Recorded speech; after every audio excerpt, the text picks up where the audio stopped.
I'm glad to be back here. Oh, yeah. No bell, no bell. I don't know where Char. I don't know where Char. I haven't seen.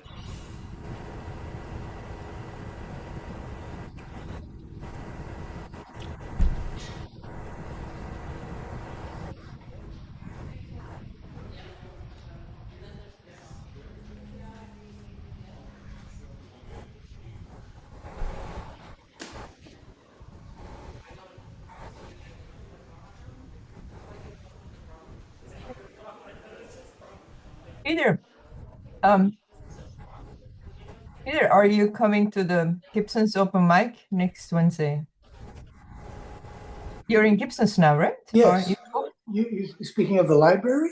yes, yes. Oh, it's I not don't going to think there's one. happen. I don't think there's one. I inquired, and It's not going to they're happen. starting up in It's not August. gonna happen? How come? No, because it's Canada Day. Oh, so it'll be August then. August 5th. Yeah, and are you still around then, Kathy, or are you already in Germany? No, I'm there in August. Oh. Oh, I want to do it. Well, then it will be September before we can all be Well, August. in person Oh, in you won't Gibson. be in August? No, you said you were gonna, you're not No, gonna I'll be be in there in Gibsons. August. You will be in Gibsons in August still. Yeah. Okay, good. Then we should have a party. Yes. We should all come and read and then go for drinks. Yes. I'll have a sarsaparilla.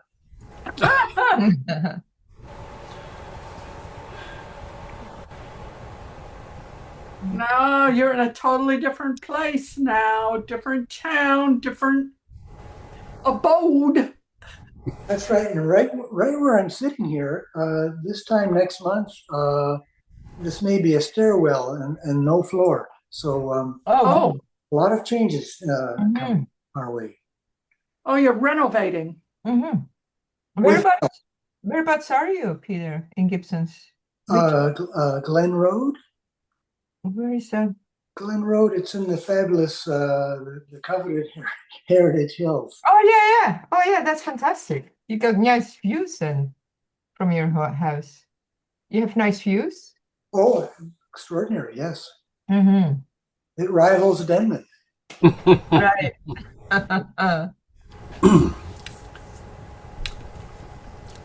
So where is Glen Road? I don't know Glen Road. Glen Road, it's just up a couple of blocks from Armour's Beach. We just walk straight down. Oh, okay. Okay. So nice. It's nice for people in small communities to find out where the roads are. I agree. It's just quite informative. So you are in Heritage Heights. Yeah, that area is called Yes, Heritage yes, that's Heights. what it's called. That's it. Heritage Heights. Well, it's pretty slopey, I'll tell you what. Mm-hmm. Yeah, it's very steep. Like apparently it's good for people our age, steep hills. Well, they say, I was watching a program a few years ago where they're talking about centenarians in various places around the world where a lot of people live to be over 100.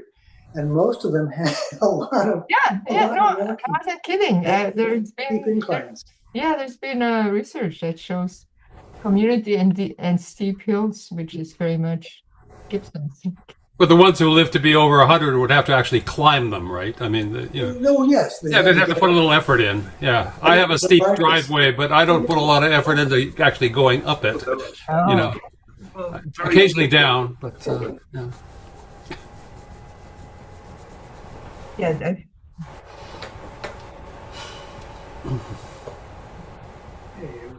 Okay.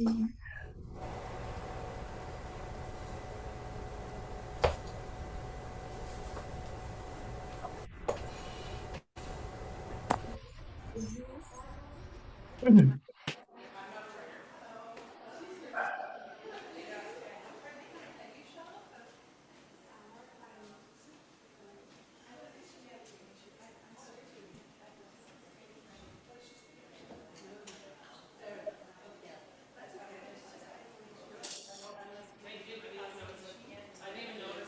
Oh, Jennifer's here.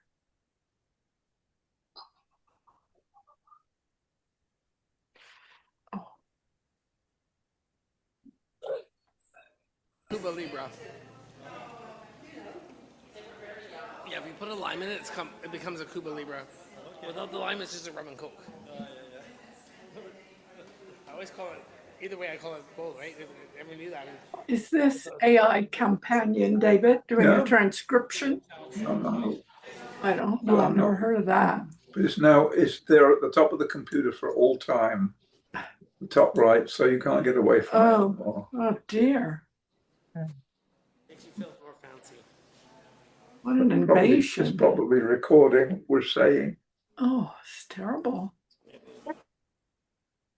I think it disappears by itself, no? Peter, you look like the light is all different there when you're not in the crawl space. You're lit right up. Well, I'd say the Sunshine This Coast is a looks good on distinct you. improvement. But this is a completely empty room. but they moved. They were before You they know, were you all can right make beside each a other. background that gives it a bit more life. Well, It's like for the us Brady to Bunch. enjoy.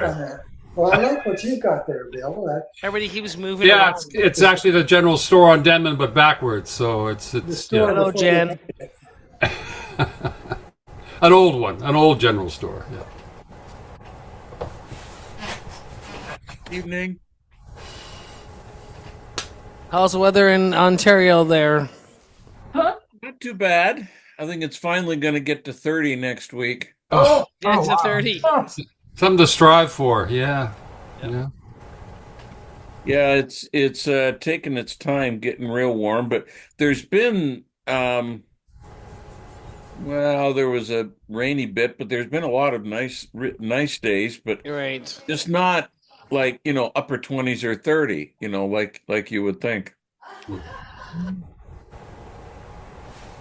Well, I think it's supposed to drop. It's supposed to rain this weekend, but I want it to rain at night, not on the week, because this weekend there's a big ball tournament, so you don't want people playing out in the soaking rain. Yeah. It's I don't know. We rain need during rain the so day. badly. I'll take it any time it comes, Karl. Do you? Day, night, just bring it on. Yeah, that's true. There's the first fires already have started. Yeah. By the way, I got exciting news. My poetry collection has been accepted for publication by Guernica in Ontario. Yes. So I can't hear you there, Atma. I don't know. No? Maybe there's a lot of noise going on here, though. Maybe Okay. that's what it is. Yeah, normally with It's this noise I can overriding you. hear. Not to worry. It'll be fine once we get started, I'm sure. okay, I hope so. I did a test and it seemed fine, but Oh, that's better. okay. Yeah. Oh, okay. Char just turned up the volume to make sure everything's good. All right. Well, Somebody's been playing with her soundboard, so she's got to Oh, rearrange it's things. 6:01 anyway.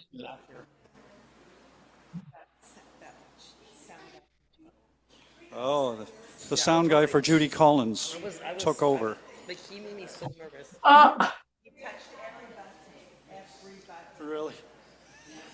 Oh, he was nervous. Like, he looked like a Barney. He messed with every button on her soundboard.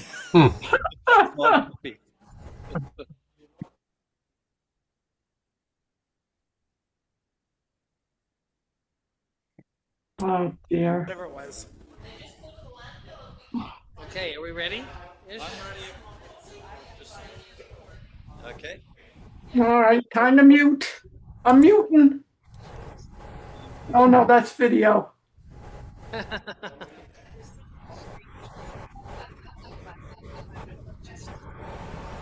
Yeah, it said my internet was unstable.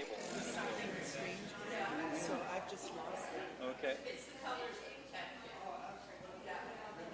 Oh my God. Okay, why doesn't it say unstable?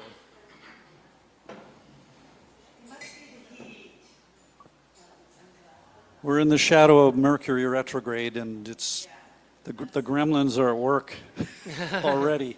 Okay, let me know when you're Did you get it back? Sure. Yeah. Yeah, you take your time. Take your time.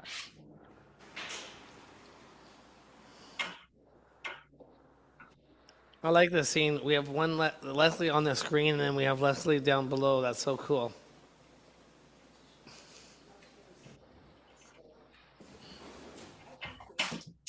Okay. Okay. All right, Karl, it's all yours. All right. Electric Mermaid, Emcee Derek Hanebury is a Port Alberni writer of poetry, fiction, and creative nonfiction who taught writing here at North Island College for many years. His book, Something Altogether, has now been out for a while. Thank you, Karl, and welcome everyone. Good evening, good evening. It's wonderful to see got a decent crowd here at Char's and good crowd online as always, and looking forward to the evening ahead. Start out by saying we're zooming and happening here from the unceded territory of the Hapetcheseth and Sishat First Nations, and we're grateful to them and their ancestors for sharing their land with us. We have a wonderful lineup of readers tonight, as always, lots of open micers, and we also have Margot Fedoruk joining us from Gabriola, and she's come in person to read, and a friend has joined her, which is nice to see, so we have some more audience, and she's going to share from her memoir after a couple of micers, open micers here. So I want to start out with a big thank you to Char, of course, for hosting us. Let's hear it for Char. And to Karl, our moderator. Sheila at the bar. Hey, Sheila. And to all of you who have joined us here tonight for this occasion. Always look forward to the last Wednesday of the month for the Electric Mermaid. To see what evolves, and we've got lots of good stuff to share tonight. So sit back, fill up your wine glass, your teacup, your water jug, whatever you need to do, and we're going to get started here by going off to Germany. And Lesli Omohundro is there sweltering. Hopefully it's not too hot this early in the morning for you, but riding the heat wave that has been knocking Europe back. How are you making out there, Lesli? I'm managing. It's hot. It's really hot. I'm eating popsicles all the time. All right. What are you going to share with us this evening? Well, I'm hoping my computer doesn't act up. So I just got a piece that I think is fairly short. Okay. And it's called The One Who Didn't Show Up. Take it away. Yep. Okay. The other man was already engrossed in his newspaper when Fidel arrived, legs crossed, back hunched forward, as if today there were actually something worth reading. In any case, he didn't look up. He wore sandals. Before sitting down in the empty seat, Fidel read the messages carved into the backrest. Nina was in love with Sven, and someone or other found that sex with someone or other was great. The names of the sinners had been made unrecognizable by deep, jagged gouges in the wood. Fidel placed his bag on the ground beside him. He did not care much about how others spent their time. That was why he did not read newspapers either. He took the handkerchief from his vest pocket and wiped away the beads of sweat on his forehead. After the cool, rainy days of the previous week, nobody had expected this heat wave. Would you look at that? The other man abruptly folded up the newspaper. You know, he shook it admonishingly in Fidel's direction. It's a disgrace what they're doing to us here. A disgrace, I tell you. He rose slightly, slid the newspaper under his backside, and sat back down. His face was red. Fidel watched the man's movements. His hands were trembling. He cracked his knuckles. Fidel leaned back. I didn't notice anything, he then replied politely. He gave an embarrassed smile. Was there something I missed? With a sweeping gesture of his hand, the man indicated the row of residential buildings on the other side of the street. They are destroying everything we've built up here with our hard work. Fidel followed the direction of the man's hand with his eyes. He politely studied the building in front of him. It was a bit run down. The plaster was crumbling in places. Masonry was not exactly cheap. There was a dentist's office on the ground floor. A blue children's bicycle stood in front of the front entrance. So you're an engineer, if I may ask? Fidel smiled cautiously again. And all of this here is supposed to be demolished? The other man stared right through Fidel. Drops of sweat had formed around his mouth. I'm telling you, this is our downfall. Well, perhaps you shouldn't throw in the towel so hastily. These decisions take time nowadays. These days, they show up right away with lists full of signatures and temporary injunctions, the Greens and whatever they call themselves, you know. It doesn't happen as fast as it used to. A car pulled up in front of the apartment building. The two men watched as a girl got out and slammed the door shut. She hopped up the stairs and disappeared through the front door. See? That's exactly what I mean. Fidel cleared his throat expectantly. Well, he said finally. The other man straightened up and pulled out the newspaper. Take a look at this.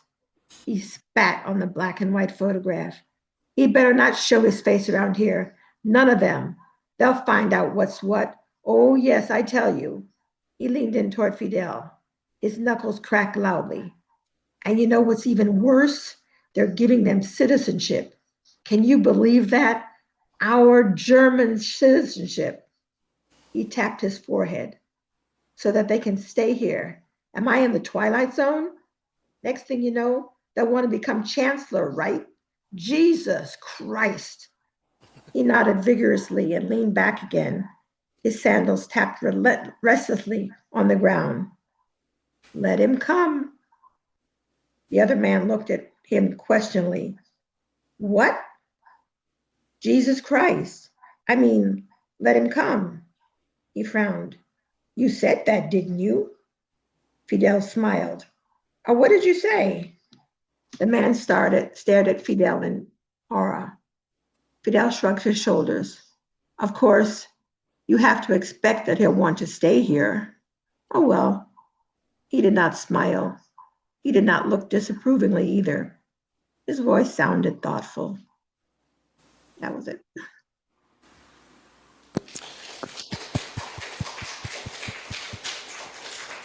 Thank you, Leslie. Thank you. And that was a very tasteful response to that nationalism offered by the other character. Appreciate that. All right, we're going to go, where are we going to go? We're going to come in person now into Char's Landing here. It's a little warm, not as hot as Germany's been, but pretty close. And Dan Biggs is going to read hopefully a little more of his novel to us this evening. And good idea to bring your beer up to the podium, Dan. You're good. You may need it. All right.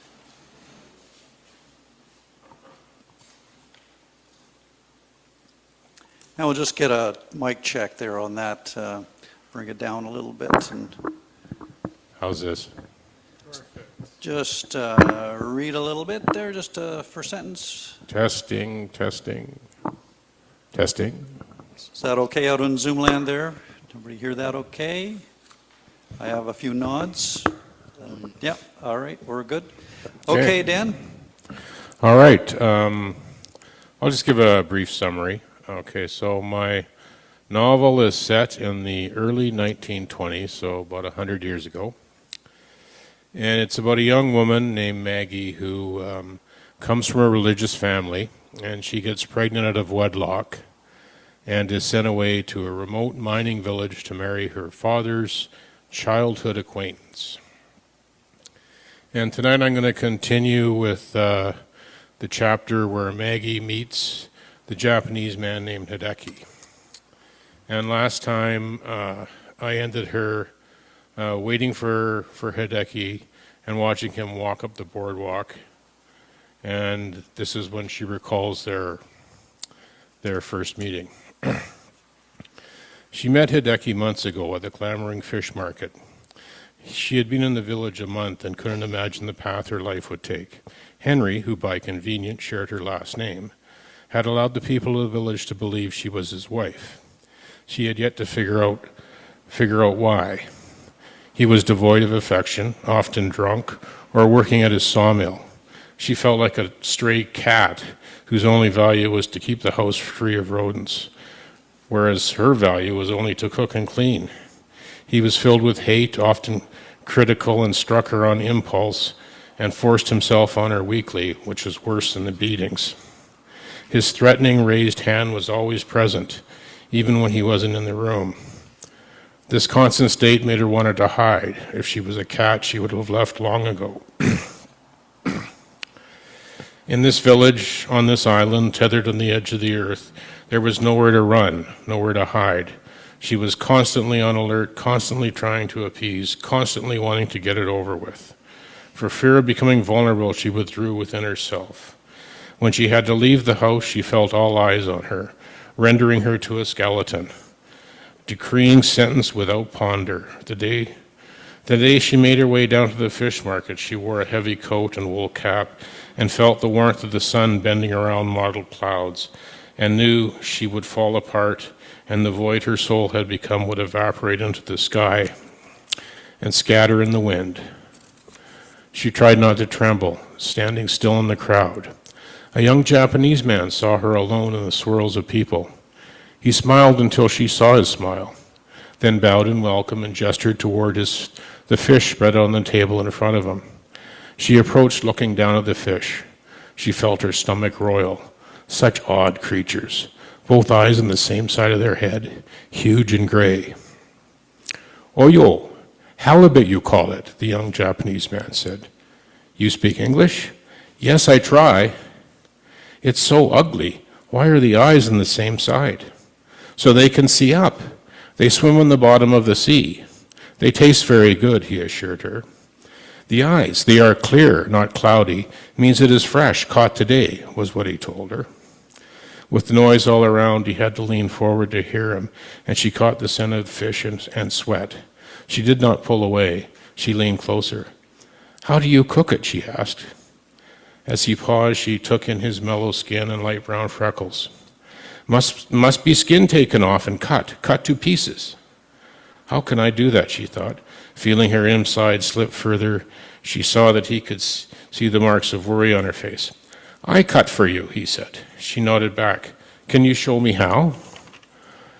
She saw the blankness on his face. She spoke slowly while motioning towards the fish, then towards herself, and moved the edge of her hand back and forth over her palm.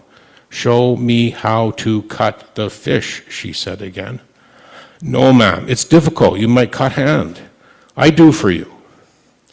"What's your name?" she asked. "Hideki Sato." "I'm Maggie, Maggie Mish." He gestured his head in agreement as if he knew already, and then said, "I cut here and bring to your home, Miss Mish." "I need to learn myself." "It won't be extra." "It's not the money." She felt her blood pulse. "I can go somewhere else." "But miss, no place to show, and it's dirty," he said, motioning behind to his stall. "You can teach me at my house. You were going to bring the fish there anyway." He smiled while nodding. His teeth were only slightly dingy, cleaner than most, and with the eyes of the vendors on them, he followed her up the top to the boardwalk.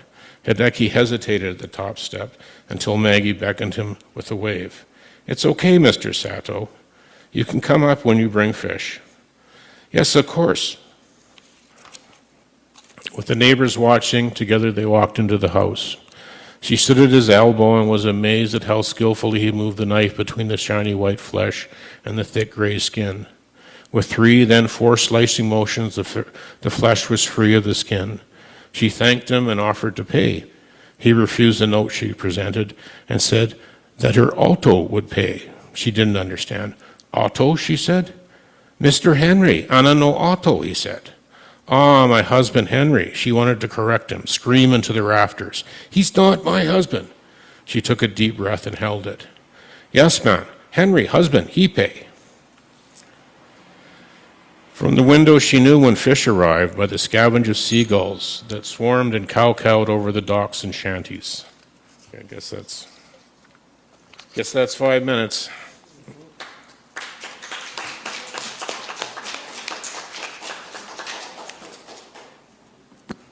Thank you, Dan. That's awesome. A perfect setting of the theme for the night. I think we've got fish running through things here.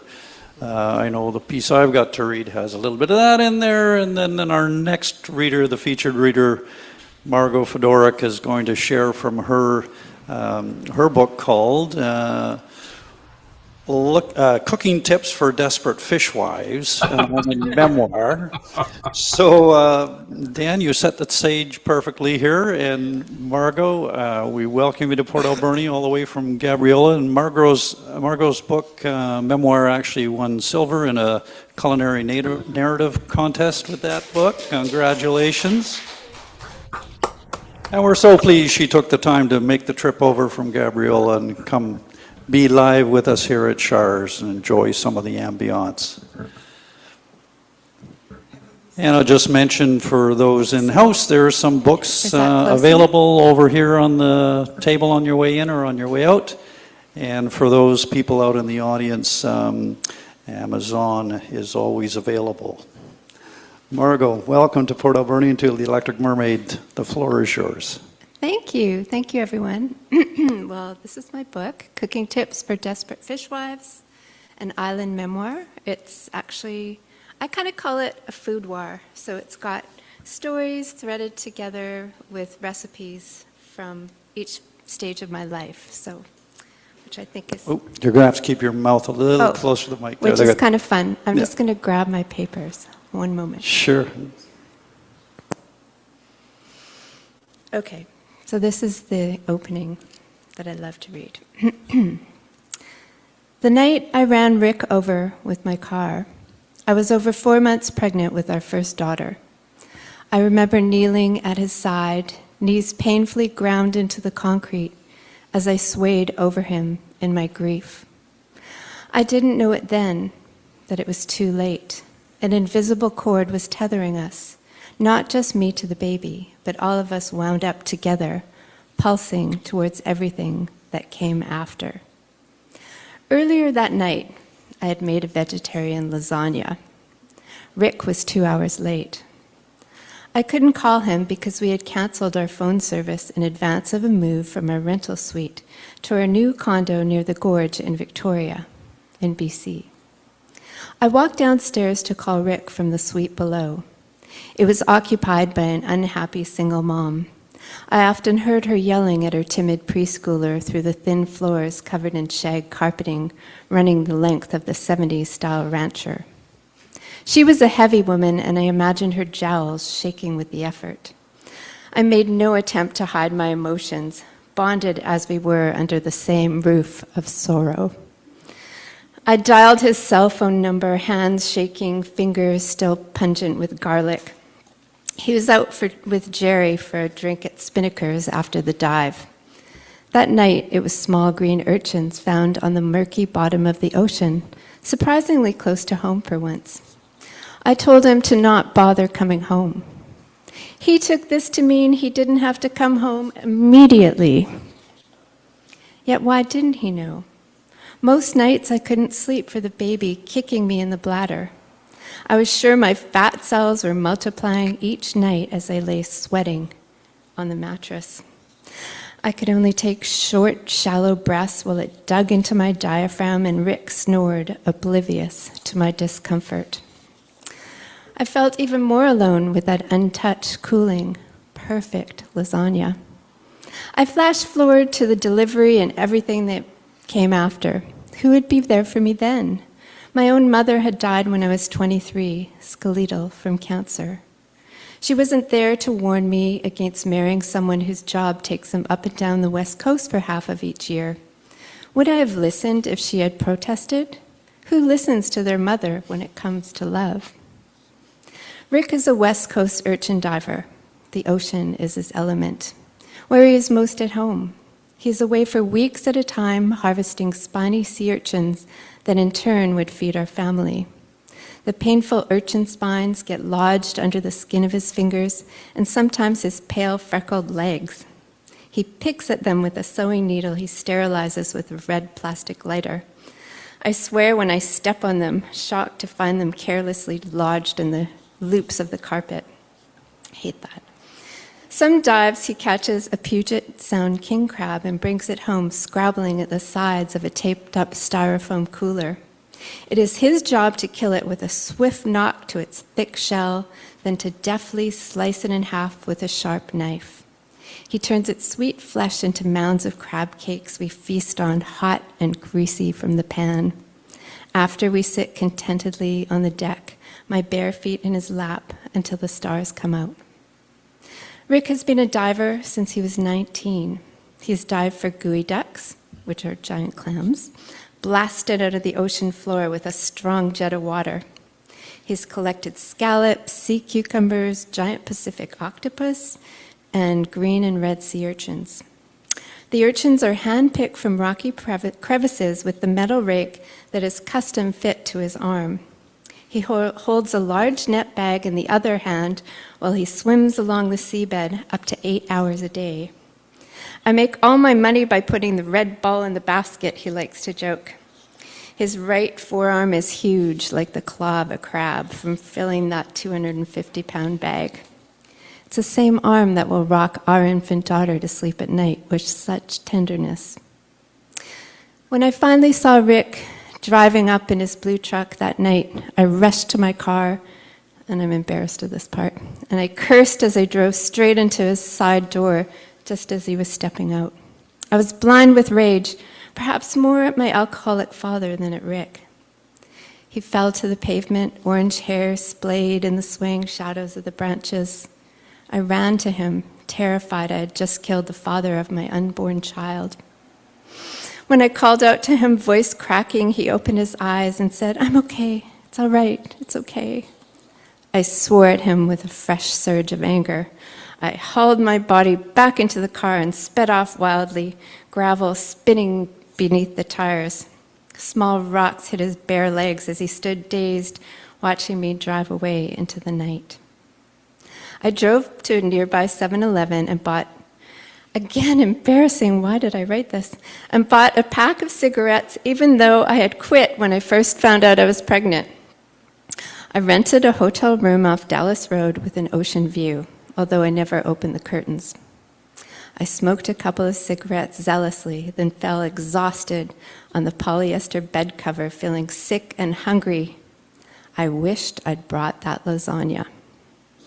So that's how it starts.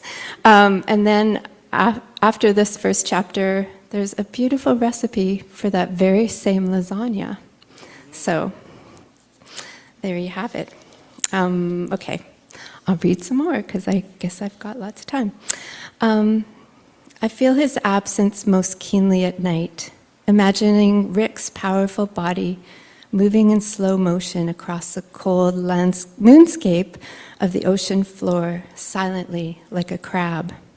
Even though I am not the one underwater, I feel like I am holding my breath, waiting for disaster. On nights like these, I hope my love will keep him safe. On the many, many nights like these, when I lie alone, listening to the hum and the chug of the refrigerator, the only sound in our island home, doubt creeps in. I wonder if the amount of pain in our relationship is equal to the amount of joy. Yet, Ernest Hemingway said in A Movable Feast, "If you're lucky enough to have lived in Paris as a young man, then wherever you go for the rest of your life, it stays with you, for Paris is a movable feast." And what feasts we've had. So that's kind of the intro, but Sorry, that was an accident. Oh, okay. Wow, that sure went fast. Okay, so how much time do I have? Because lots of time. Okay, well, maybe I'm going to read something that I call Book Burning and Other Campfire Stories. So this takes me back to my hometown, Winnipeg, because I'm a prairie girl at heart. Or maybe not so much anymore, but yeah. Yeah, you still are. Mm-hmm. Can't take Yeah, the prairie out of maybe. the prairie. Can't take it out of you, the prairie out of you, yeah. No, you can't. My first memory from childhood was lying in bed, listening through the walls to the murmuring voice of my mother, Ella, talking on the phone to her best friend, Sonia, punctuated by the sounds of pages being ripped from my father's paperback books. I was 3 and too young to understand she was destroying his books because they were valuable to him. I imagined the long cord following her around as she went back for more volumes. I fell asleep to the sound of her voice rising and falling. We were on the top floor of a 3-story walk-up close to the railway tracks. I was woken up by her hands yanking me out of bed. She set me out in the hallway, the pile of books in the middle of the floor, like the pile of leaves I jumped into in the fall. They were on fire.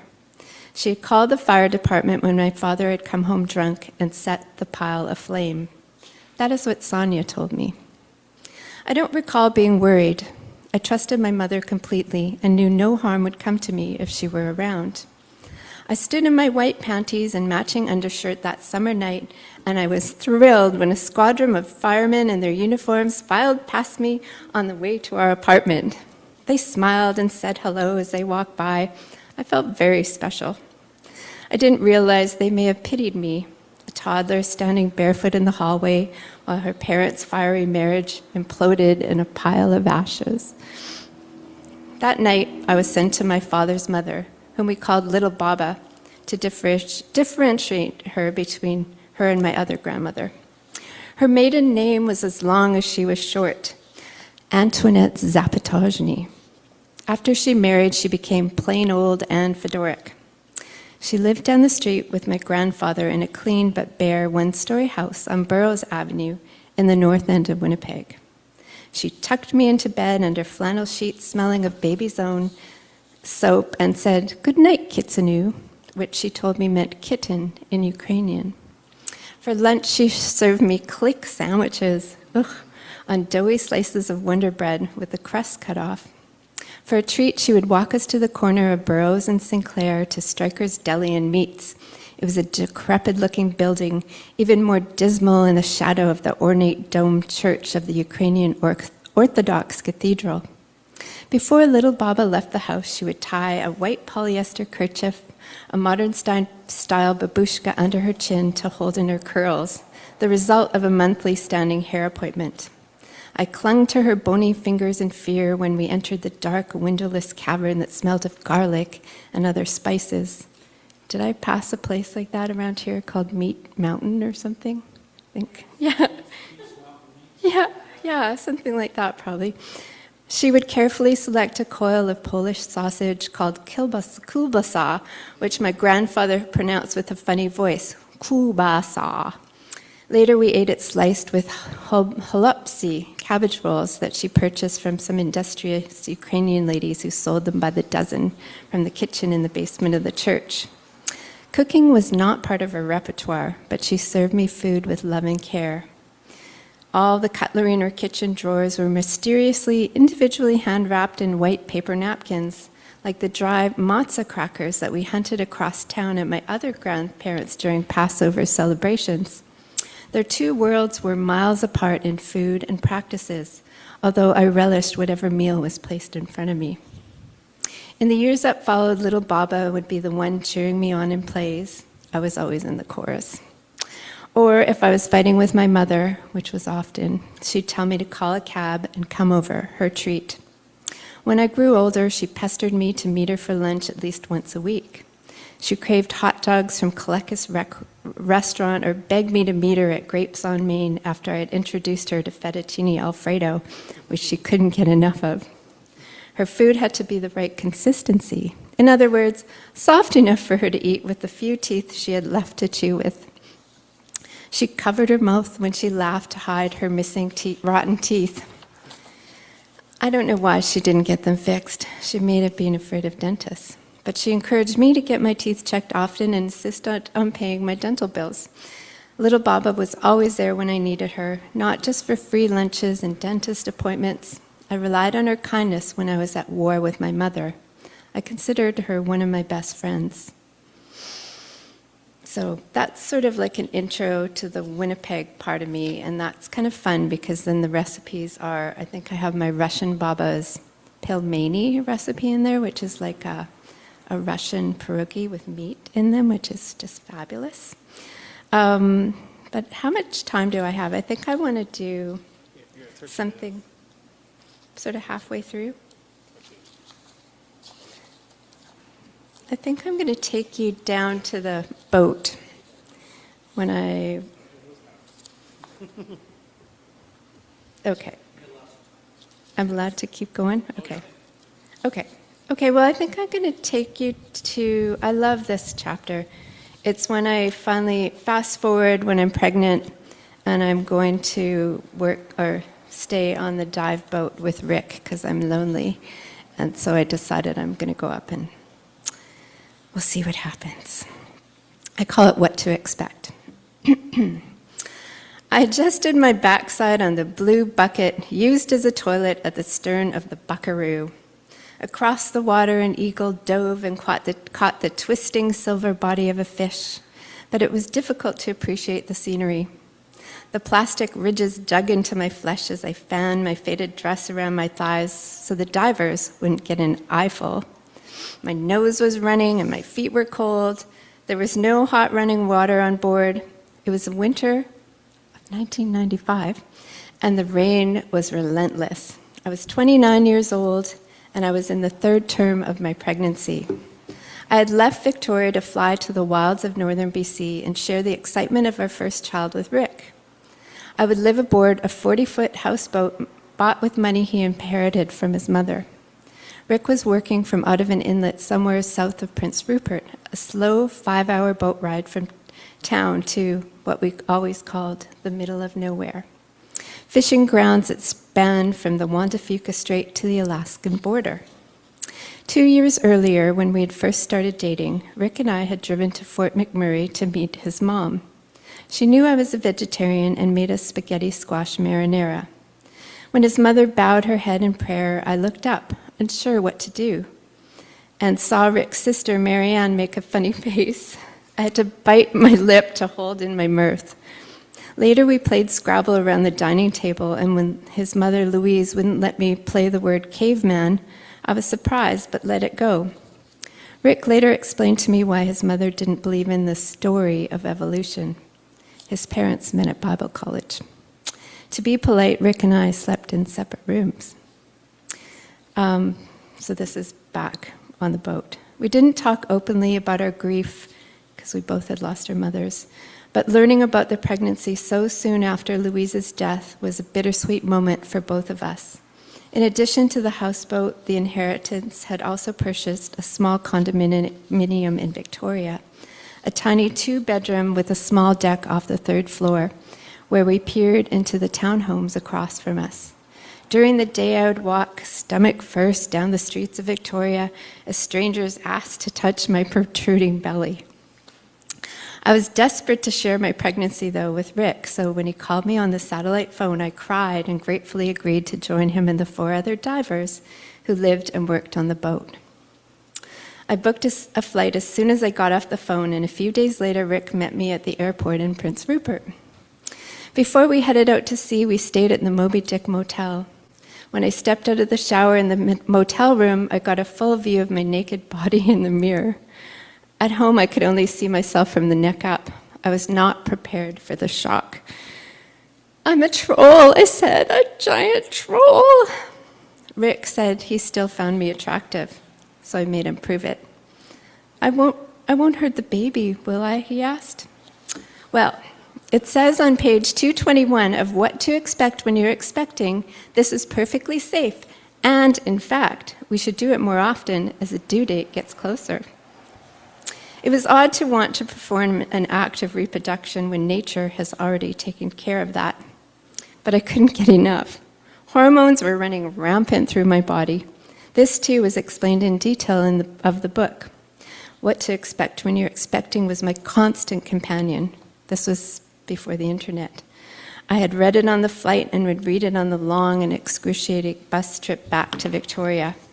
I flipped through it in bed, read it on the toilet, and read it out loud at breakfast.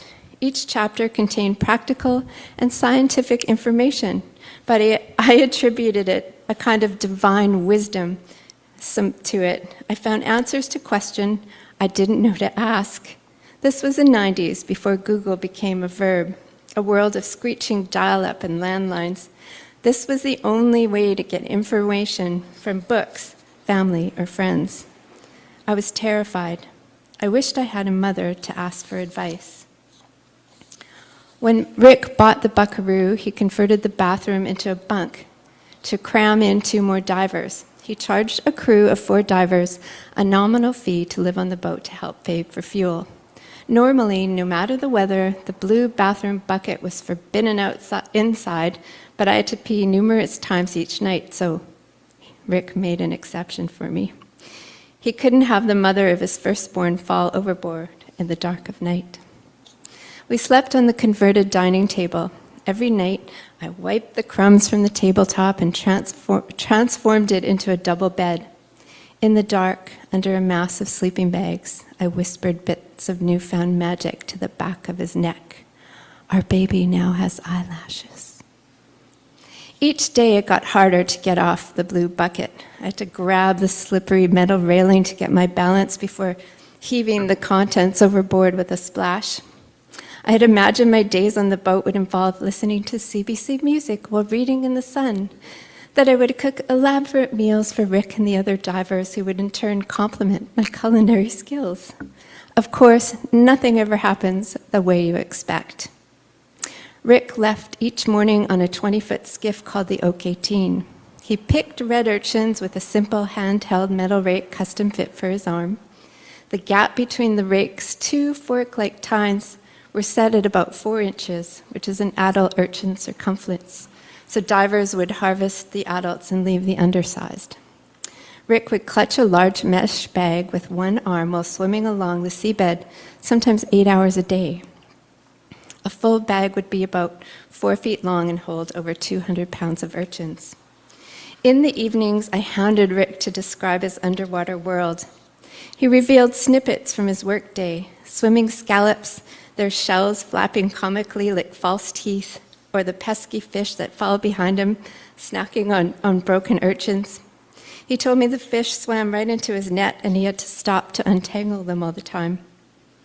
I don't know if this is playful or true, but once a sea lion playfully dragged him along the bottom by his black rubber fin.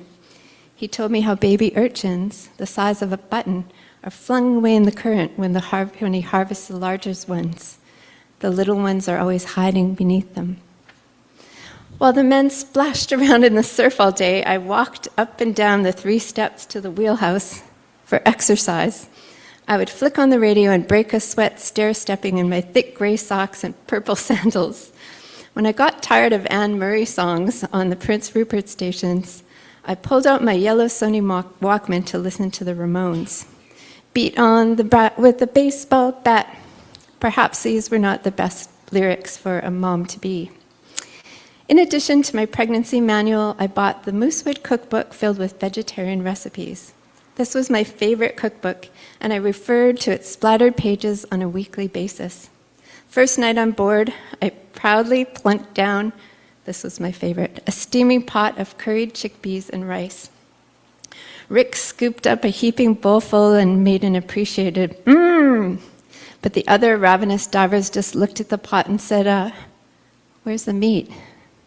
They found a pack of hot dogs and boiled them up and ate them plain. The next day, as I was opening a tin of tomatoes, Rick, who rarely raised his voice to me, said, "No, stop! It's bad luck to open a can upside down on a boat." But it was too late. I had already opened the can label side down. Men on boats take their superstitions seriously. Do you want? Yeah. All good? Okay. Well, thanks for listening. That was kind of fun to read because I haven't read it for a while. So, yeah, thank you for having me. That was awesome, Margot. So you can just stay there, and we'll right. see if Question anyone has time. any questions they'd like to throw your way. We've got Karl will bring the mic here. If anybody in Char's wants to ask anything, and otherwise anybody out in Zoom land, you can just unmute and pipe up, and we'll let you all start things off. I just enjoying, I could listen to you all night. Lovely details in there and so many small but precious little insights. And I wonder, did you journal back in those days and use your journals a lot? Or? Oh, yeah. I had old-fashioned little diaries. I wrote a lot of diaries. But also I took a course where they said mine old relatives and friends. So I did a lot of calling up old people, like the person known as Sonia in this book, who was my mother's best friend. So I did a lot of that as well, if I didn't remember certain details. Yeah. So you were pretty careful to stick to the facts, and that was, definitely. and it really rang of that authenticity all the way through. So thank you. delightful, just delightful. And I don't blame you for damaging your husband if he's 2 hours late for veggie lasagna. I would have. Honestly, it was really good lasagna. And the Moosewood Cookbook was one of our standbys too. That brought back a Honestly. lot of memories. Yeah. I think I still have a few pages that have made it through. Wow. I'm a hoarder, though, so. Well, all right. Anyone out there in Zoom land have anything they'd like to ask, Margot? Anyway, okay. Robbie's going to ask you a question here. We'll Okay. bring the mic to him. How long did it take you to write your book? That's a good And question. is it still an ongoing affair for you? The affair meaning the writing or the my muse?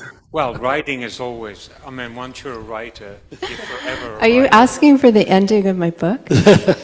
I'm just wondering how long it took you To write? to Yeah. write your first book. Okay. It's kind of hard because I feel like I was writing it for years. Like literally, I'm there. I want to write a book. How do I even start? So I think many years. Like I first started, like just writing like maybe 3 pages or something. I think I started with like the most painful part because that's I think where a lot of people go in. So the part where I thought he was dead or something. So I kept writing it from that side. So that took me quite a few years. Then I went, why don't I go to school at VIU and get a creative writing degree? And so that actually helped me finish it. Yeah. And one other question. Do you write with a computer, with your tablet, or with a pen and paper? Okay. I started pen and paper because I used to just I don't know, I guess it was before the days of everyone having a laptop. Now I do a lot of laptop writing. Yeah. Yeah, good questions. Super. And we got another question here. Hi, Margot. Hello. I'm curious, when I think about the content of the book, which is recipes alongside lived experiences that you've had across the course of your life, and I'm just curious, what led you to the decision to marry those two things together? I honestly don't remember how it happened, honestly. But I think maybe it was I was taking a course, like a creative nonfiction with Susan Juby. Ooh, she was tough. Anyway, maybe it was then I came up with like a title about something about cooking, and I went, damn, that's a good idea. Because I love cooking. Well, not so much anymore that the kids are grown up, but I was obsessed with cooking and doing things from scratch, and it's just sort of made sense. Plus, I had a Russian grandmother, so there's a lot of food involved too. I think it's a delightful combination that just seems to weave together so beautifully. I hope so. Yeah. I hope so. Thank you. Thanks. And a great idea in terms of marketing too. I mean, we don't. I know it's a dirty word amongst writers, but we do have to Gotta consider market. it sometimes, right? And it opens a market to a whole other set of readers who might not read a memoir, but are avid eaters. Yeah. Yeah, I know. So it's got everything. And I always say, it's great. It's we've worked on those recipes a lot. So if I know some people just pick it up for the story, but honestly, we tortured ourselves to make sure those recipes were good. And Sweet. Yeah, so try them. Good. All right. Okay, I think, any last questions there from out in Zoom land or anything? No, I think we're good. So thank you so much, Margot. That was just delightful, most enjoyable. So Thank please you so stay, much. enjoy the I other will. readers. Thanks, everyone. This has been fabulous. Thanks. Bye-bye. Okay, we're going to go out to Zoomland and to Denmen Island, and Bill Engleson is waiting there. Okay. Or in the background. Good evening again, Bill. Okay, can you hear me? We hear you loud and clear here. Okay, well, I'll try not to bellow then. I was originally going to read some... Just hang on a second there. Char's got to do an adjustment. Okay. One moment.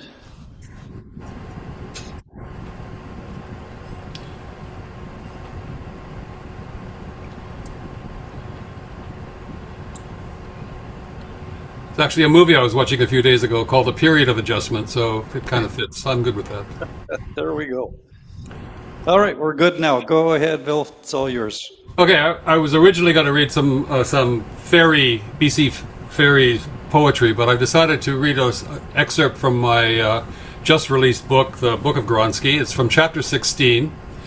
And Gronski, as a new writer, has been invited to a small island to attend a genre book festival, and he's never been before, and he also has to be on a panel with 3 other people, and so he's trying to read all of the books, or some of the books of the people he's going to be on a panel with. And so I'll just read that, and then he reviews the book that he's reading.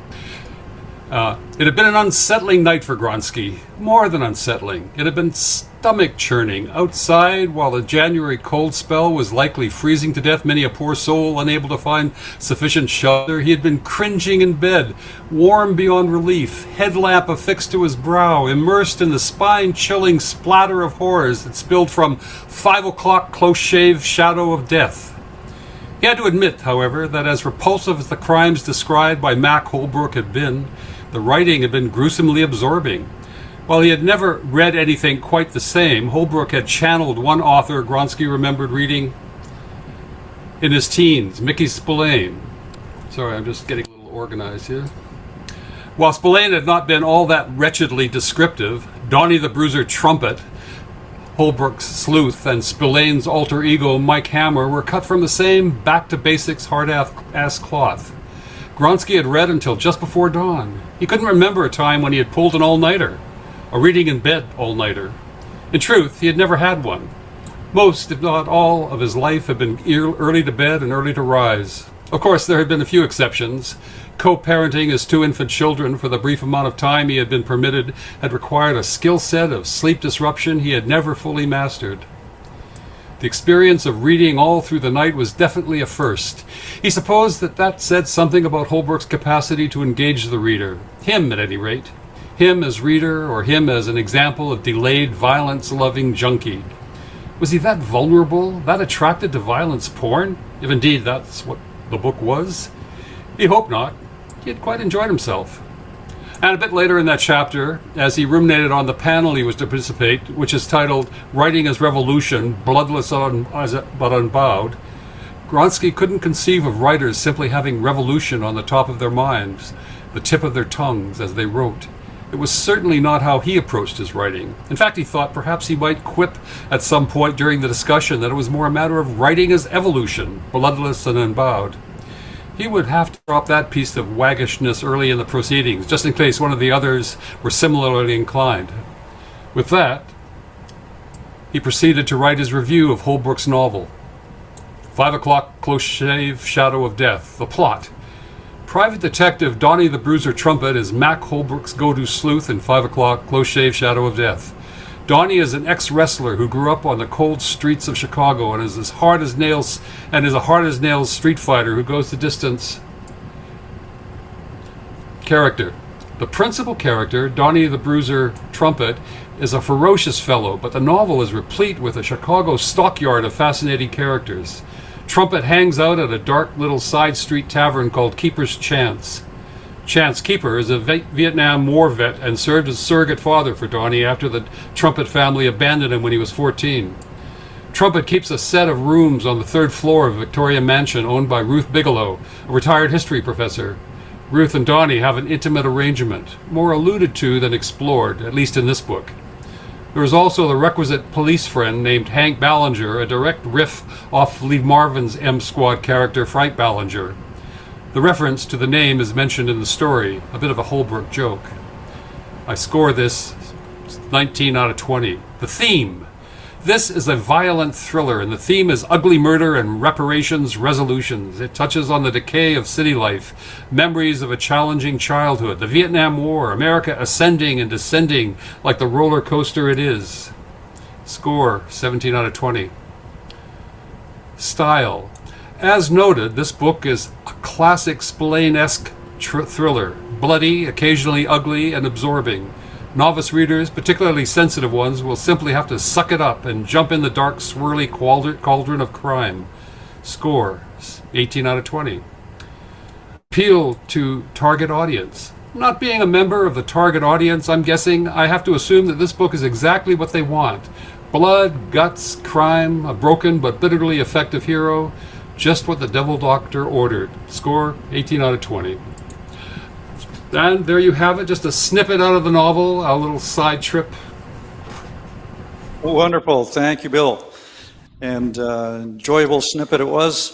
And brought to mind the review in BC book review there, and what he was saying about how you've woven many elements and stories together in that book. So kudos to you. I should say that I have included a small acknowledgement to Electric Mermaid in the acknowledgements as part of my learning curve. Oh, perfect. Lovely. Always appreciate the little extra, attention. It's wonderful.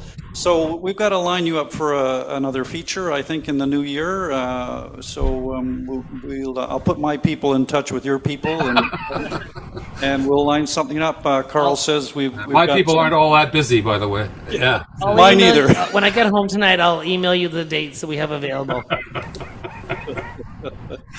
All right. Thank you so much, Bill. Always a pleasure to hear you read.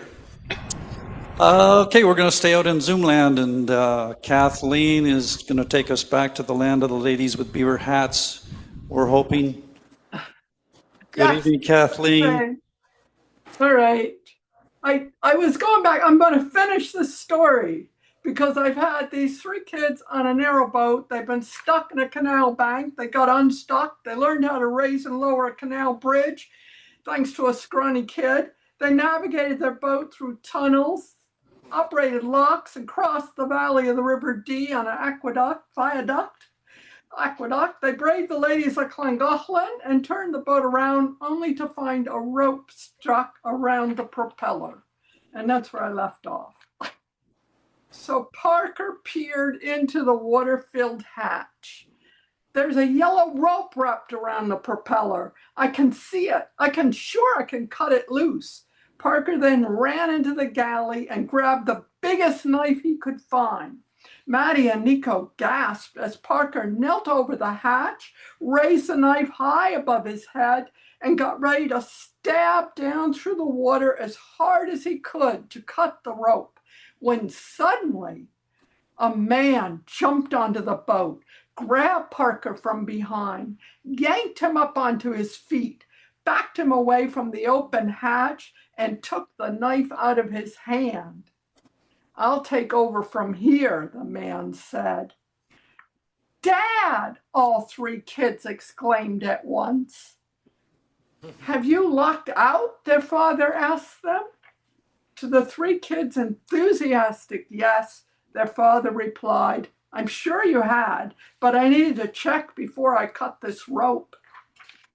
There are a lot of signs saying no garbage in the canal, but people don't think of the reasons, he said as he held up the last of the bits of yellow rope that had been wound around the propeller, making it impossible for the boat to move forward. "When I found the boat gone, I thought I'd better find out what you kids had gotten up to.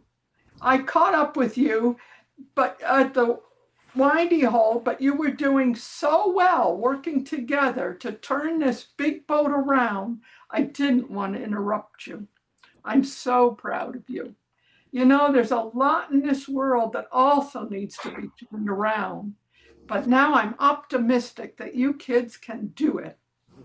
The kids all thought about the ladies and the scrawny kid and how both were right and both were wrong, which is why the kids couldn't decide between them. The ladies were wonderful, but there had to be a better way than noisy flannel mills, high rents, and living off poor workers, enslaved people, and peasants. Maddie thought about how she could design bridges and someday even cross them, as long as she didn't look down. Nico thought about how much research he would do because you had to get the facts straight. Parker imagined himself at the center of the action, doing what needed to be done. Now let's get going as soon as you all wash your hands. Weil's disease is no joke, their dad said. There's a castle to visit, Chirk Castle. The Middleton family has lived there since 1595. Wait until you see the Middleton coat of arms. It's all around the castle. It features a red hand. It's said that in a battle between the Welsh and the English, a Welsh soldier was being dragged across the border by an English soldier. When the Welsh soldier cut off his own hand and threw it back into Wales, he shouted that the English could take the rest of him, but not his hand. You'll love it. As the boat moved off down the canal, Parker shouted, "Look, there's the scrawny kid. He's back." "I've got a name," the kid shouted at them. "It's Gatton. My name means something, is important, just like me. Look it up." Gatton waved goodbye, and Maddie, Nico, and Parker waved back. The scrawny kid was no longer a stranger. He was their friend, and he had a name. The end.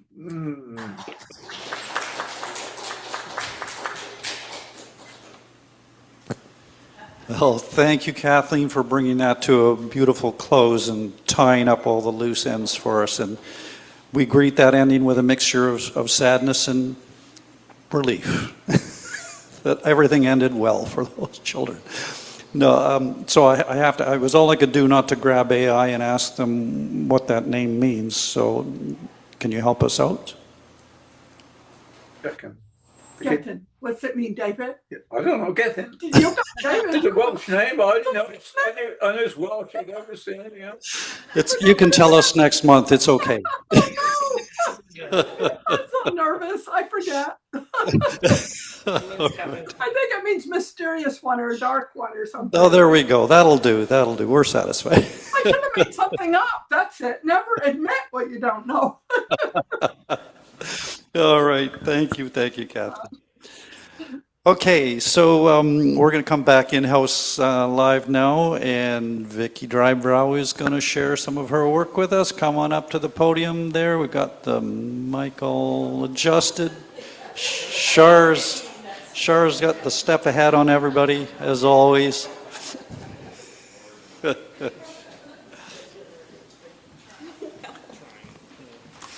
That's just perfect. Wow. There we go. Oh my goodness.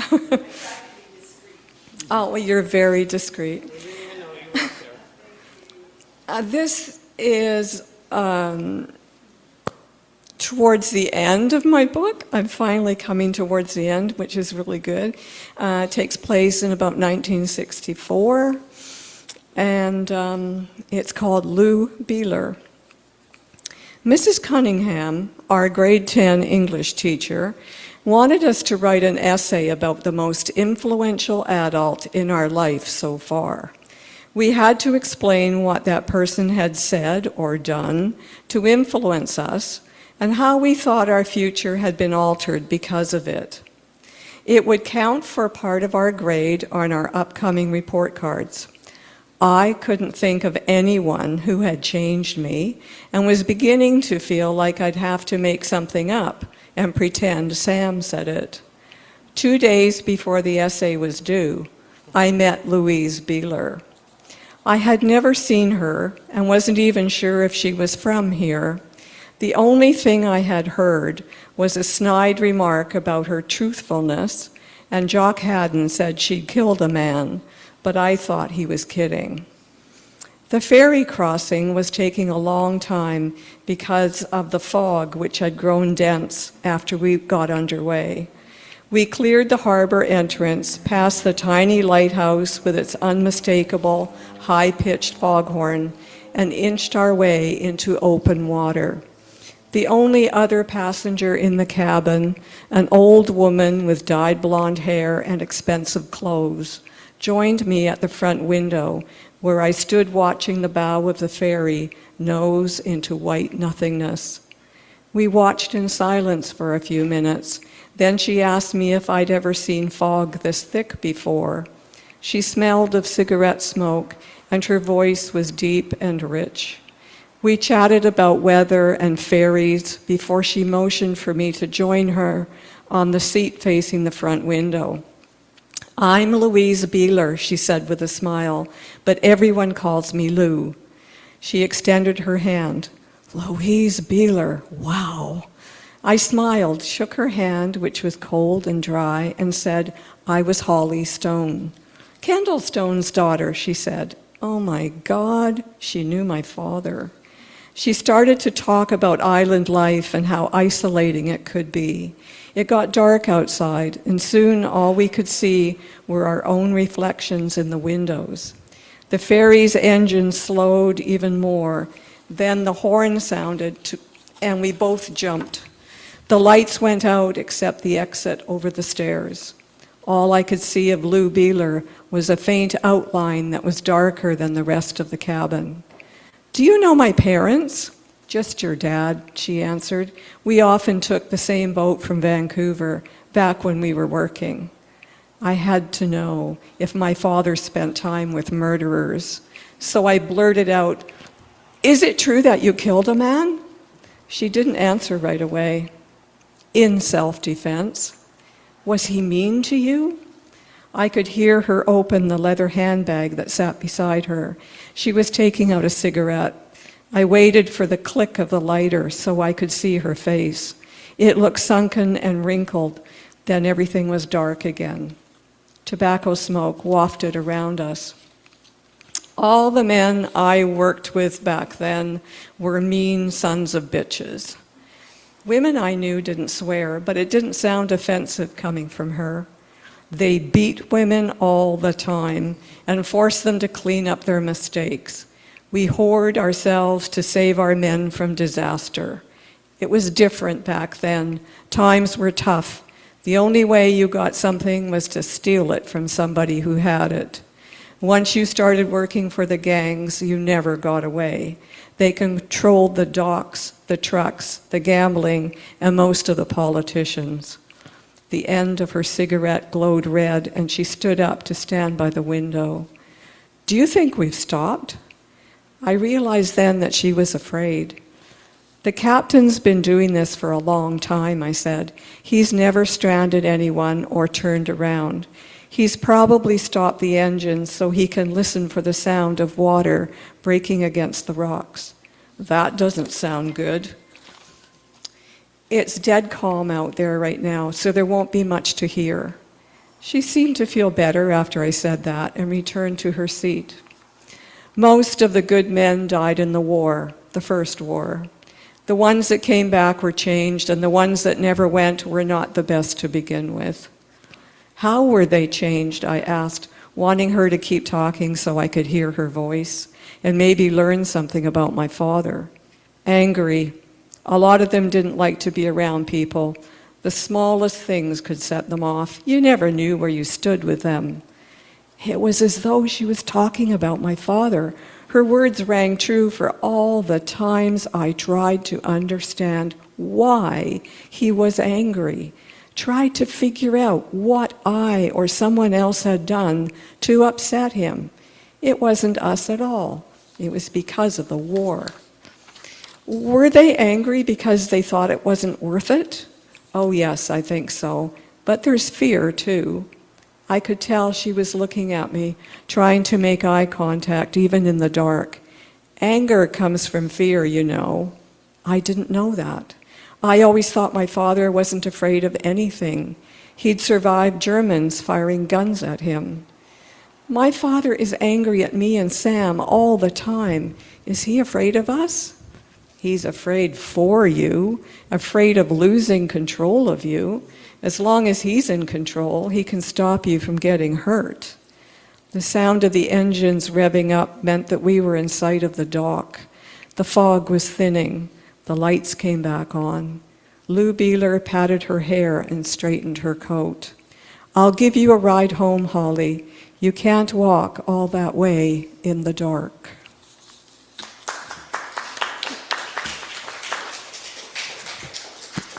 Wow, Vicki, that would be that's a standalone story, let alone a part of a book, but that was very powerful. Thank you for sharing that. Amazing. And I love the way all the setting elements work to support the themes in there. Gorgeous. Okay, where are we going now? We're going out to Atma Frans, and before we allow you to start reading, we have to give you a big applause and congratulations on your book being accepted with Guernica Publishing. Congratulations.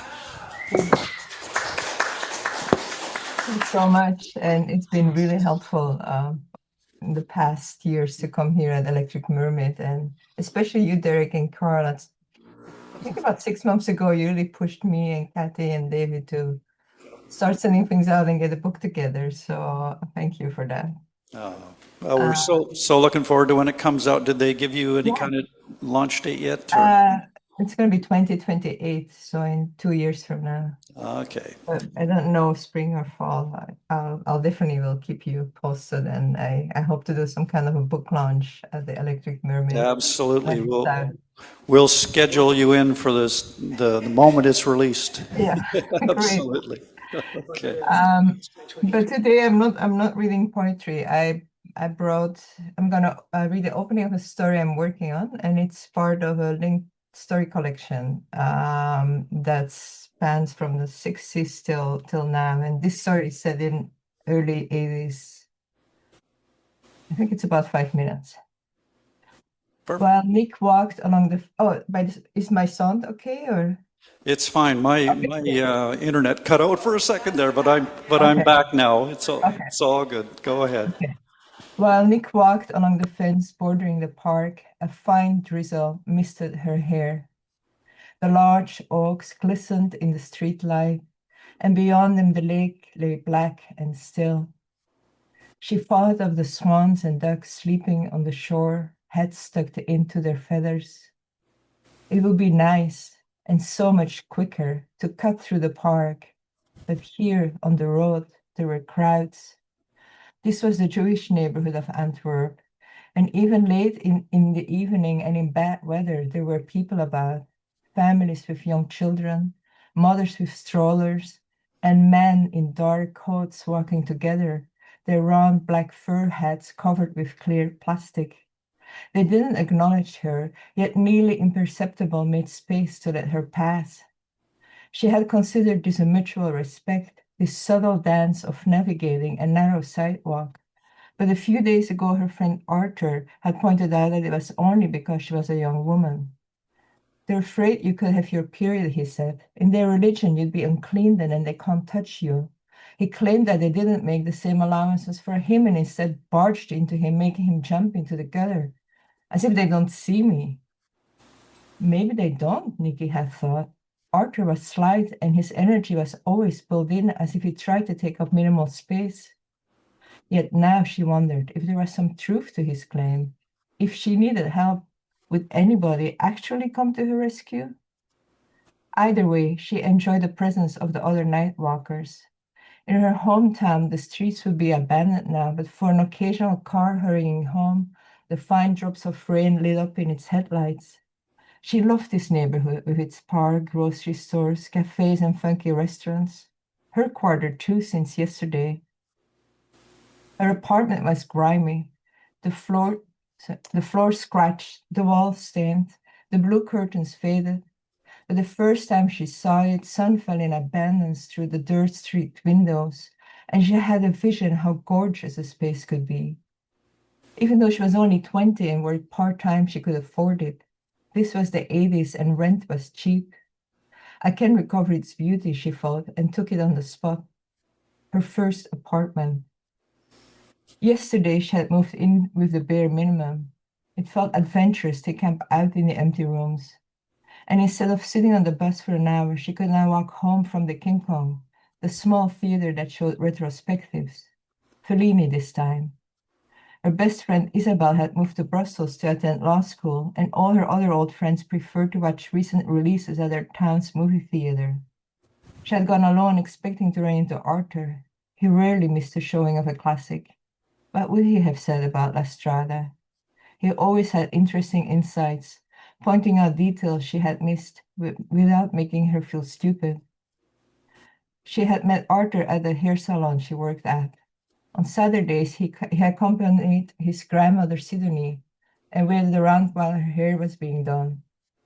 Nick had never paid him attention. So a few months ago at the Kippling, when he had waved at her from the end of the aisle, she had not recognized Arthur at first. The next time he was an aisle behind her, tapping her on the shoulder. They had beers after and fallen into casual friendship. Sidonie was one of Nick's favorite clients. The hair salon was mostly frequented by elder women, regulars who had come there since they were young. Even though Nick had worked there for only half a year, the women seemed as comfortable with her as with her two middle-aged co-workers. At first, the women told her funny or boastful stories about their grandkids, but recently they also shared their worries and regrets. Nick wondered if it was the physical intimacy of having their hair washed and combed that led the women to confide in her. This morning, Sidonie had told her about the war. When the Germans invaded, she had tried to cross the border into France, outrunning the marching army. We left in a hurry, she said, without enough food. We had to trap rats and roast them to survive. After a few weeks, they were caught and sent to a labor camp. Not one of the extermination ones, a less horrible one. Still, bad enough. I didn't know there were different kinds of camps. With a comb, Nick lifted Sidonie's gray hair and snipped the dead ends. Oh, yeah. The Germans were very organized. Different categories of camps for different offenses. Sneaking out of the country was suspicious enough to be sent to one. 2 more lines. That must have been awful. I'm so sorry this happened to you. I was never a victim, Sidonie snapped. Always a survivor. Her fingers played with her golden wristband. Happiness can be the greatest victory.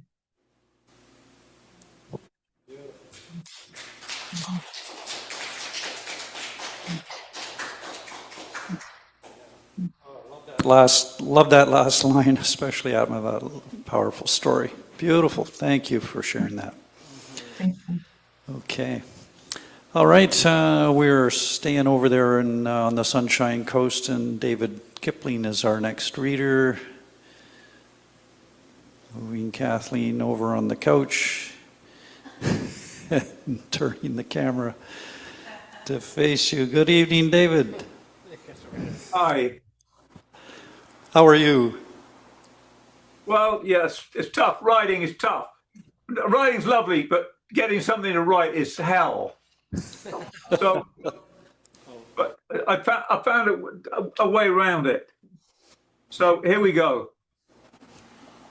The shape for those few seconds of that man's back and shoulders and head as he prepared to walk on into his workday has lived with me for over 40 years. I was on my own route to my own job, and he was in my vision for perhaps 15 seconds on just that morning. He was climbing slowly out of his Buick, securing his hard hat.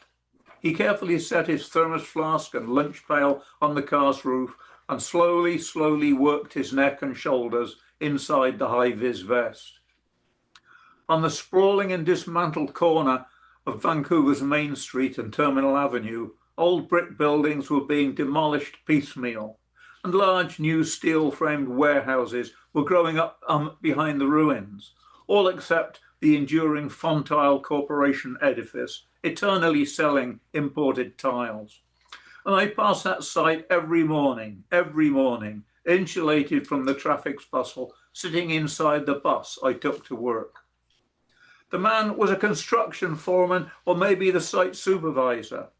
His age and frame suggested to me that he would likely not, at this stage of life, be dexterously straddling steel H-beams or wrestling sheets of cladding from a truck, or fighting a heavy concrete spewing hose in a half-finished floor 6 stories up. His roll of documents, site or building layouts perhaps, tucked behind one elbow, when he swung the late model Buick's door shut, persuaded me that neither would he pause to swap vigorous banter with the demolition gangs nearby, nor to exchange family news or football opinions with the welders and riveters framing the new warehouse. His disengaged look around revealed no readiness to wave or to call a friend's name. His pause while he set the things on his car roof and shrugged painfully told me he was taking in a breath and deciding once again to carry on, to not this time, this day, not to quit. I had lived that moment, his moment, and more than once. Once I drew a card from a tarot pack, the 9 of Wands, and at first I saw myself in the picture, leaning on one of 9 staffs embedded in the ground, a tired-looking figure, about to give in, to collapse. But the tarot, to my surprise, declared this picture depicted resilience in weariness, resolution, a determination, in fact, to stay. Once on an afternoon in another city, I was breaking up concrete foundations, wrestling with an awkward jackhammer. I was not happy. I had been very unhappy, but denying it. And then that one day, I thought I might just let go. I could easily let go and walk away from everything. I could do that. I knew that was immediately available. But I stayed on because if I left everything, the residue of such a move would be just quitting, and I would never know what might have come next. Once in France, between this life and that life, I could have accepted the offer of some land to use or own, and by that means to step back, step aside, let troubles continue on their own way, away over the horizon. But I did not wish to step back or step aside because I still had to know what comes next, perhaps in order to learn who I was. My 4th almost letting go blossomed rapidly and unexpectedly into a real letting go and a stepping right into the blue. And this time I did step into the blue because by then, at that moment, I no longer wanted to be the person who would stick it out a bit longer. My man in his work shirt and his late model Buick and his thick greying hair under that scuffed yellow hard hat, he continued on into that construction site that morning, 40 years ago. He had decided, while standing for a reflective moment beside the Buick, to get on with the job ahead of him that day. Perhaps the next morning or another morning quite soon, he would put those oddments back onto the car's rear seat, lock the car, and walk to the park outside Pacific Central Station because the American beer parlor a few steps further was not open yet. And he would find a bench and settle to work out the words he would say to his work and to his family about not anymore, not anymore. Wow. What the heck was that? Whatever you stumbled on as a way to get you into that story, I'm glad you did, David. That was very powerful. And, made me think of what Ondaatje said about the English patient. When he started writing that all he had was he just had a brief vision in his head of that plane going down in flames. And it was so vivid and so real, and he knew that there was a whole story in there, but he had to go find it. And so I don't know whether that was just the one image that came to you that triggered that memory. Is that? It occurs to me that, I've known that guy for 45 years. I've seen him just getting out of the car and stretching, and I've always remembered it. And so when I think I haven't got anything to write about, well, then I thought, well, if I've remembered him for 45 years, there is something there. And there was something there. Yeah, absolutely. Wow. Beautiful. Good mining. That was fabulous. Okay. We're going to head over to QualicumBeach now, and Mark Wonneck has tuned up his guitar. think I have. I think that was beautiful, David. That was amazing. I really love that. Man, oh man. You can hear me all right. I was late. I'm so sorry. I was out in the. I get crazy when I'm pruning. Time doesn't mean anything out there, and of course all the shrubbery suffers badly for it. I hear you. Hats off to you pruning in this heat. But anyway, just play your guitar a little bit and let's just see how the volume is there. How's that? Can you hear that all right? Want me to turn it up some more? I can turn it up some more if you want. Maybe turn it up a little bit more. A little bit more. All right. I can tilt it down too. Maybe sometimes when I tilt it down, it picks up a little more there. Yeah.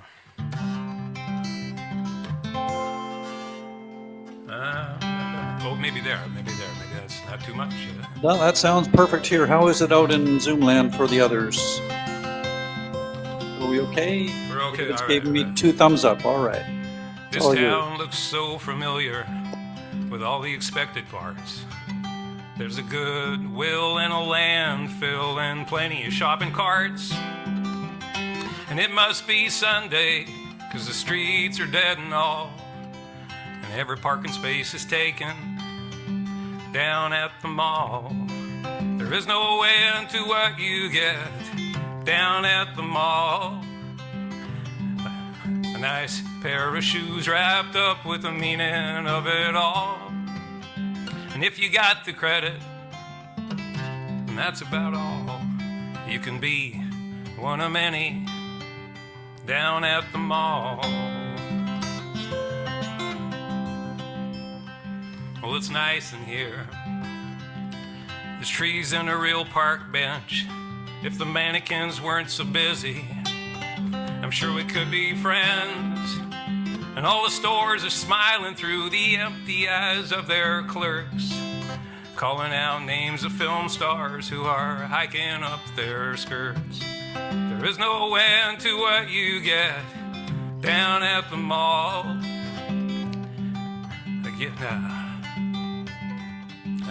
A little angel figurine for the meaning of it all. And if you got the credit, then that's about all. You can be one of many down at the mall.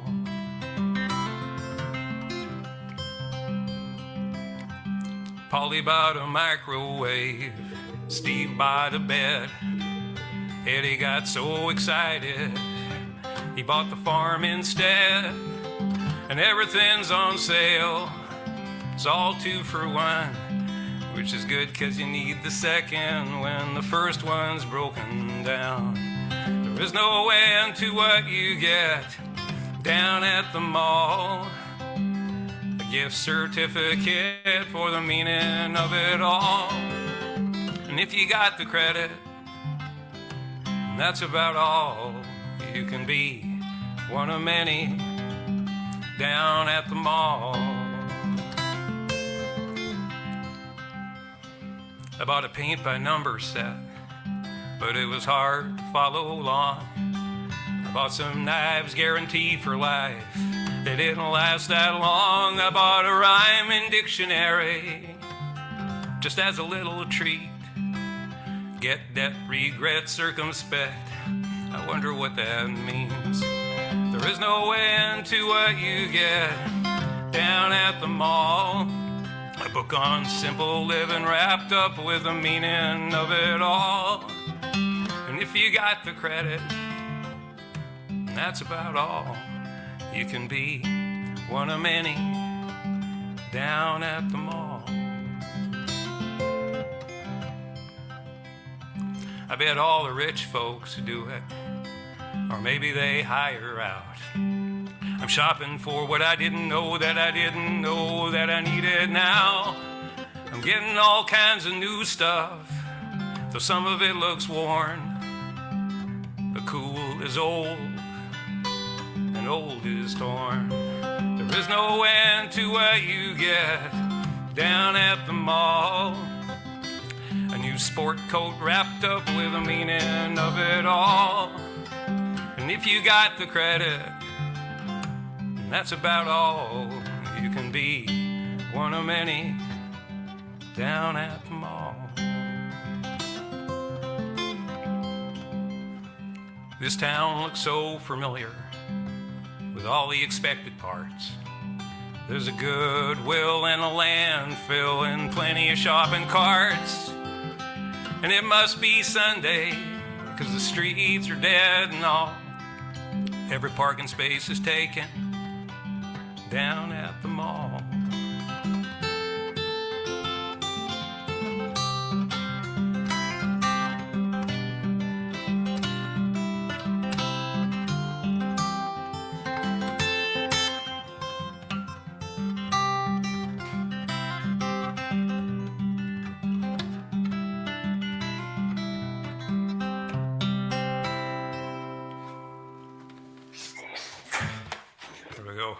Thank you.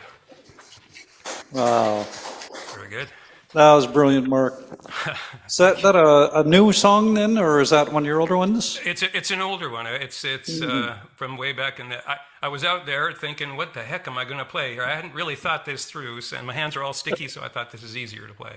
So that's the amount of thinking that went into picking that. So. Yeah.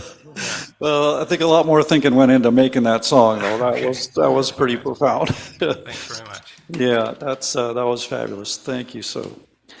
Okay, where are we going to go now? We're going to go over to the Sunshine Coast again, and Peter Paul Van Camp has settled into his new digs there. He's got a brand new background. He's moved up out of the crawl space and into the brilliant light on the Sunshine Coast. Good evening, Peter. Oh, you're muted there. I'll say that again. Hello, Derek. And hello, everyone. It's very nice to see your faces. And now you can hear my voice. Just preparatory to moving from Denmen Island here, I was doing a lot of weeding in the yard.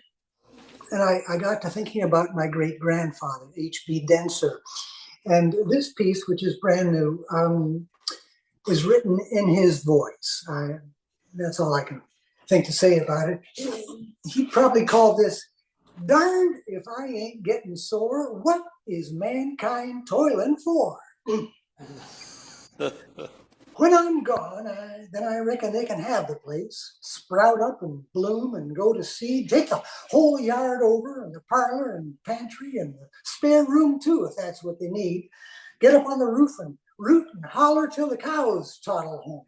Spend every dollar, spread mayonnaise, have a party, eat licorice, play the ocarina, breezing and drill down clear to China.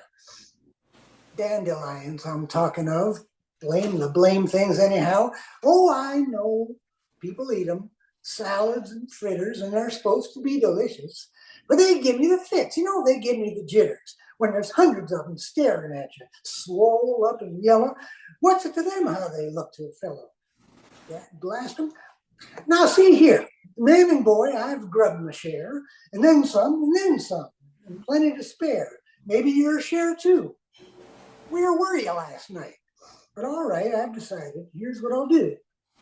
I'm going to take a year off, let them fatten how they please. Won't make a bit of difference, except to my knees. And this time next year, will I mind anymore? Will I goggle off the porch and say, "How pretty"? Big smile on my kisser, full of hospitality. Think twice, throw rice.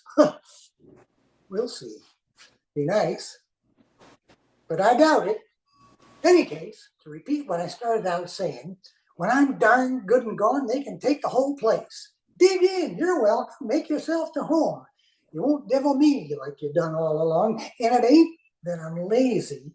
You kidding, mister? Looks like to me I'll be busy enough.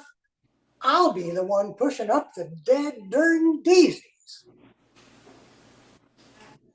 Well, that's H.B. Denser, as I imagine him. He would have turned 151 next month had he been spared. And, speaking of the family, here's another new piece at the beginning of a new series that I'm thinking of called Meet the Cousins. Now, this is Meet the Cousins Part 4.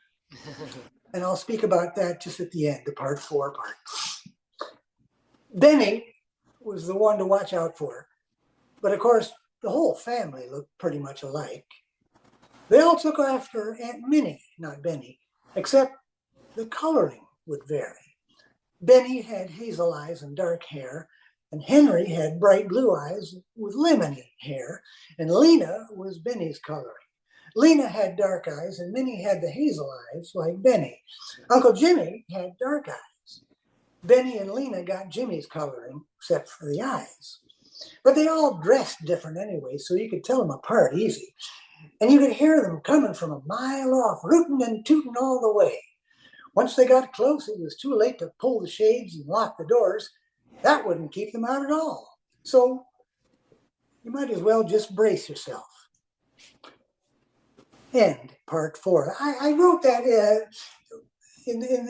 with the feeling of the episodic feeling that frequently takes place here at Char's.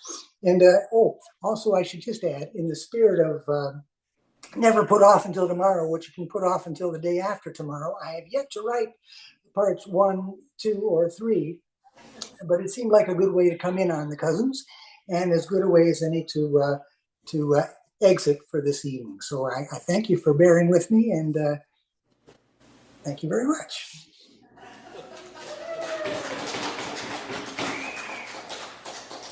I think I'm going to try your strategy, Peter. Write part 4, and then the pressure's on. You've got to do 1, 2, and 3, right? At least you know what you're leading up to. Yeah, exactly. Awesome. Thank you. Entertaining as always, Peter. And I hope you're getting all settled in there in the Sunshine Coast. They're lucky to have you. Little by little, yes. Yes, good on you. All right, it's time for our Luma Spotlight tonight now. Jen has been patiently waiting there in Ontario. Good evening, Jen. Good evening. And I should say that last month, during your session, I instead threw you over in order to go to Stratford because I was seeing your old friend Tom McCamus and Paul Gross and Waiting for Godot. Beautiful. Wow. That would be amazing. It was. Amazing's a good word. Yeah. Now, the first piece, I put, there's a link I put out in the Facebook group, and it's there's a new anthology called Sowesto, and I have a piece in it called My Favorite Dinosaur. I've never read it, so from that point of view, it's a premiere. My Favorite Dinosaur. Plastic models are gone, but large format book just over there, and first memories of the ROM float somewhere, all mementos of long ago fascination still lurking in quiet corners. Did I have a favorite? Oh, yes. Ferocious, all-powerful T-Rex? No. Gigantic, earth-shaking Brontosaurus? Not that. Maybe fierce, triple-horned Triceratops? Still no. Rather, look over there. One large hump, replete with weird kite-shaped plates all down the back, head low to the ground. A Stegosaurus. Derided as stupid, but lethal tail spikes awaited those who ventured too close. A saurian outcast, I figured, so I adopted it. We had to stick together. Thank you. Now, for the balance of the time, I'm going to do something called Hidden Passages, which has the subtitle in brackets, A Journey. This is a world premiere, and I appreciate the opportunity to do this. It's a little bit longer, and it needs a bit of setup, or at least I think it benefits from it. And hopefully you will see the nature of the journey as we go along. So listen for that, and I think you'll hopefully pick up what's happening. Hidden passages. There are 6 sections. I will note each with its own poetic style matched up to the nature of the section. So the first one is called Origins, and the lines are very short, primitive. Blade, the next one, has long, passionate lines. Plea, the third, pretty standard free verse. Void is a response to a song. The Ballad of Time's Labyrinth. That's a multi-stanza ballad with a rhyme scheme, some meter, repetition, everything, the whole shebang. Spent time listening to Bob Dylan when I was working on that one. Hoping a little bit would rub off. Exit Strategy, the last one, is modeled after Old English poetry without being 100% strict. Each line has a caesura or a gap in the middle, and the two halves are linked by some kind of alliteration, which might be subtle, and is not necessarily on first syllables or consonants. And there's some expansion on a thought from one line to the next. That was sort of typical too. So, number 1, short lines. 2, long lines. 3, typical free verse. 4, response to a song. 5, a ballad. 6, Old English. So, those are the forms. Here we go. Hidden passages. Origins. Primal night fades, light seeps. Up, toddle, here and there. Explore bounds, discover. Smile. Then words, they gel, take shape. Baby, ball, book, boy, good boy, baby boy, always boy. But wait, what about girl? A cozy word, a happy word, my word. Girl. Cheap a protest, wave my arms. Fear rolls in, fear of me. My content space dims, closes in, bends and warps into a cave. Exit hidden. Blade. Lost, wandering buried caverns far from sun and air. This is wrong. What did I do except exist? I must find a way out. Blind channels, impenetrable shafts, impasse after impasse, except one road, one egress, but sealed by layer after layer of fear woven into an unyielding shroud, oppressive, smothering, painful. This is wrong. I must fight back. So through long, lonely nights, I have honed an obsidian blade. I must be released. I must be free. I must be ruthless. I must lacerate the poisonous pall. Now, hack through, rip loose. But wait, stop. I suffer each liberating stroke. I bleed with each furious slice, and such glare that pours through the tears. No welcome, no warmth, a prism of incomprehension and threat. Take it away. Take it away. The blade is dropped. I search now for a voice. Plea. Stony columns translate to arboreal pillars.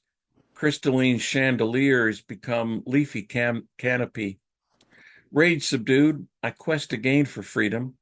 Launch pleas and persuasion through fleeting interstices. Foliage just quivers now and then. Finally, a larger rift. I am woman. I am here. Met with desperate, rapacious roots and furiously fighting vines. So withdraw deeper. Seek despairing safety. Void. After the Sound of Silence by Paul Simon. Through faded light down solitary roads and abandoned paths, searching for song, but no soul raises one. Sink onto a rock, feel the gloom creep in, ushered by a deathly quiet. Once more I whisper, welcome back. Then, is this an embrace or suffocation? Camouflage or a prison? Destiny or a dismal way station? An endless eclipse or the gift of a veil? All drift like so many dying leaves down into abyssal silence. The Ballad of Time's Labyrinth. A wicked scar oozes from the ground, ragged, rising all around. Fear outside, dread in here. The walls now twist and wind, hard, endless, blind. Down the aisle of vanished dreams, behind me a ghost, ahead phantoms team, girlhood denied, a future never to be, lost where walls twist and wind, hard, endless, blind. Corners lured, dead ends mock, but amongst the sneering rock, my lamp of learning blazes on, though the walls twist and wind, hard, endless, blind. I wander, wail, and call, futile cries from a lonely thrall. But the world turns on, it wants not me. So the walls twist and wind, hard, endless, blind. While the long, dismal days crawl slowly by, verses now flow and pile high, urge release, demand to burst forth. But the walls twist and wind, hard, endless, blind. Just footsteps echo on pitiless stone. No talk, no touch, no burble of home.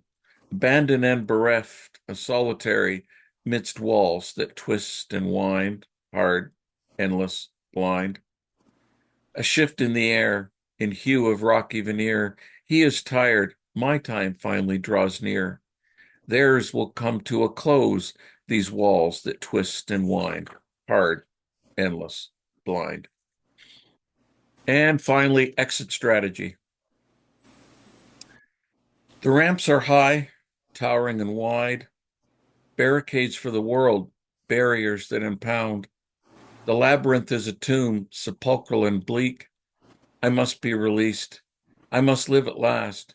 The feminine set free, womanhood flying wild. I must fight. The walls must fall. I have no hammer. I have no ram. But I possess a voice, power in words, a whisper at first, then full and clear. Like a great horn before great Jericho, it will resound. It will resonate. The stone will crack, fracture, and cleave. The maze will sunder. The labyrinth will shatter. The moment has come. The moment is now. Thank you.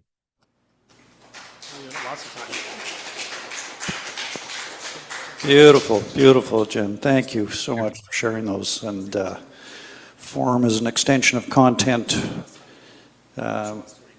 You got time for one more, Karl says, if you want to read one more poem. But that wasn't even 10 minutes. Yeah, it's up to you. Yep. I can find something here lightning fast. 1 second. All right.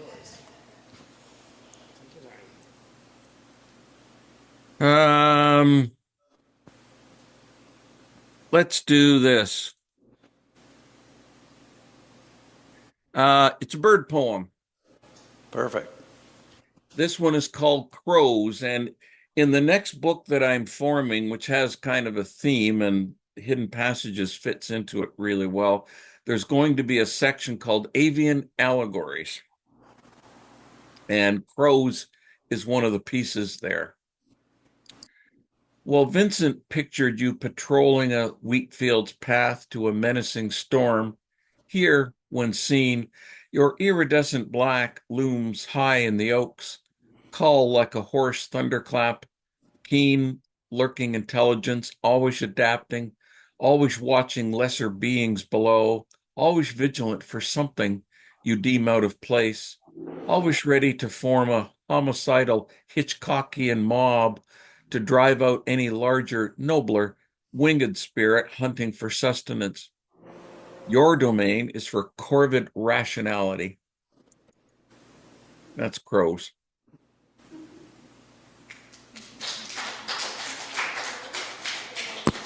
Beautiful. Love that, and look forward to the series. That'd be wonderful.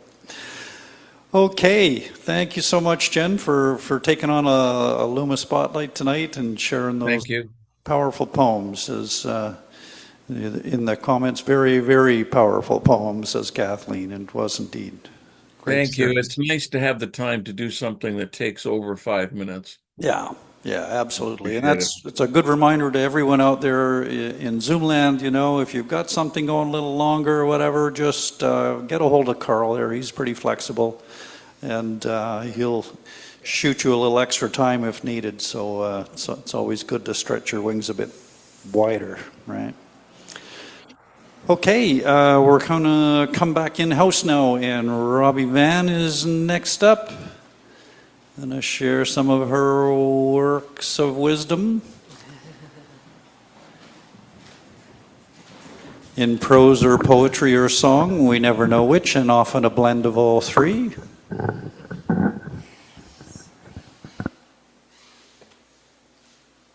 There we go. That's a good height. I'll just have to wait a moment till we get the camera adjusted now, Robbie, because thank you so much. Your head is cut off right now. You're a full head taller than Vicki. What, you know? That's all. Okay. There we go. That's looking better now. Thank you. Right. I have a story here that I wrote way back in my 30s for my son. And it's about a tribe in America, in the foothills of the Sierra Madres. There's a little hidden valley, and the same tribe had been habitating in that area for many, many thousands of years without having any wars. And how they did that was with the use of grandmothers as the arbitrators in all the squabbles that came about within the tribe. The grandmothers had the final word. So within all of this, they became, in their native language, children of God or God's children. And that was the name of their tribe. Now, it was the late 1600s, early 1700s, when the white men were starting to move across to Western America. And there had been rumors amongst the other natives that had come by to visit about the monsters that were invading their territories. They came with machine guns, but first they came with wagon trains. And as they moved forward, they started to claim more and more of the natives' territories and killing off the native food stock, which was the buffalo. They took whole trainloads full of white people to shoot buffaloes just to extinguish the food source so they can incarcerate the natives. Well, in this little hidden valley, they hadn't been discovered yet. And the hunting party that went out that day went with 7 of them, 7 young men and 1 young woman. And near the end of the hunt, only 1 young man was left, still looking for prey. He came upon a deer and was fortunate enough to fell it. Slinging it over his shoulders, he walked proudly back towards his village. And since the village was in the valley and he was up on the mountaintop, he was looking down into the valley and he suddenly saw the white scourge. And they came with their Gatling guns, with their rifles, with their horses, and they mowed down the entire village. He was standing there looking lost and bereft. His heart was dead, surely, because his wife and new child were one of the many that were shot down. And as he saw this carnage happening, he felt this mighty feeling come over him, and he jumped from the side of the mountain. And with magic, he became the first eagle to cry with its death cries from the sky. Its pain and its suffering came out in this beautiful bird. But the people were no more.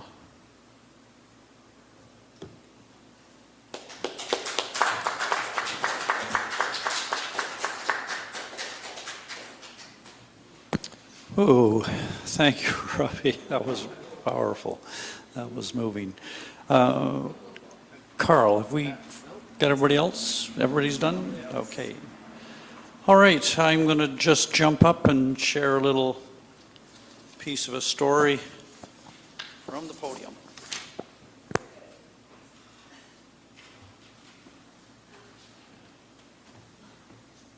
All right. Oh, I'm still back in your story, Robbie. that was mesmerizing. Mm-hmm. Yeah, absolutely. Yeah. Mm-hmm. Yeah.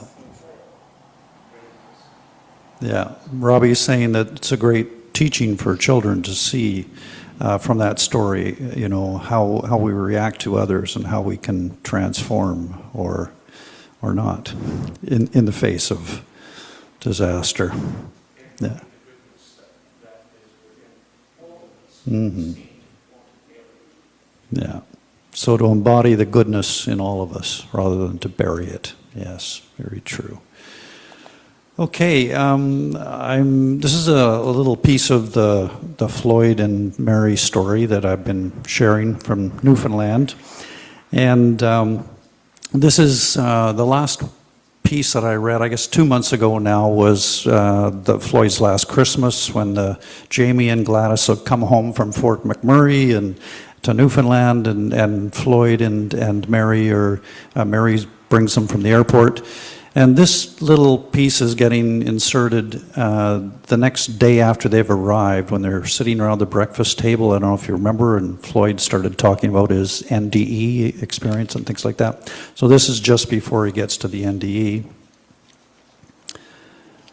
And it's written from Mary's point of view, so she's the I in here, but Jamie's the one that has the story to share this time. Did I ever tell you about the time we crossed the Athabasca River at breakup? Asked Jamie. And I should mention also about ice bridges. I think I talked about them a couple of months back too, that they, in northern Alberta, the oil companies would every winter flood on top of the river ice and build a road across the wide rivers like the Peace River or the Athabasca. And the heavy trucks would drive on those, so there'd be like 3 or 4 feet of ice built up there. But in the spring, the water runs over, and the ice is still there, but you can't see it. So I experienced this myself. Can't say as you have me, son. What happened? Sure, says Floyd, and sits back with his cup of tea like he's settling in for a good yarn. It were back when I first got hired by Suncor.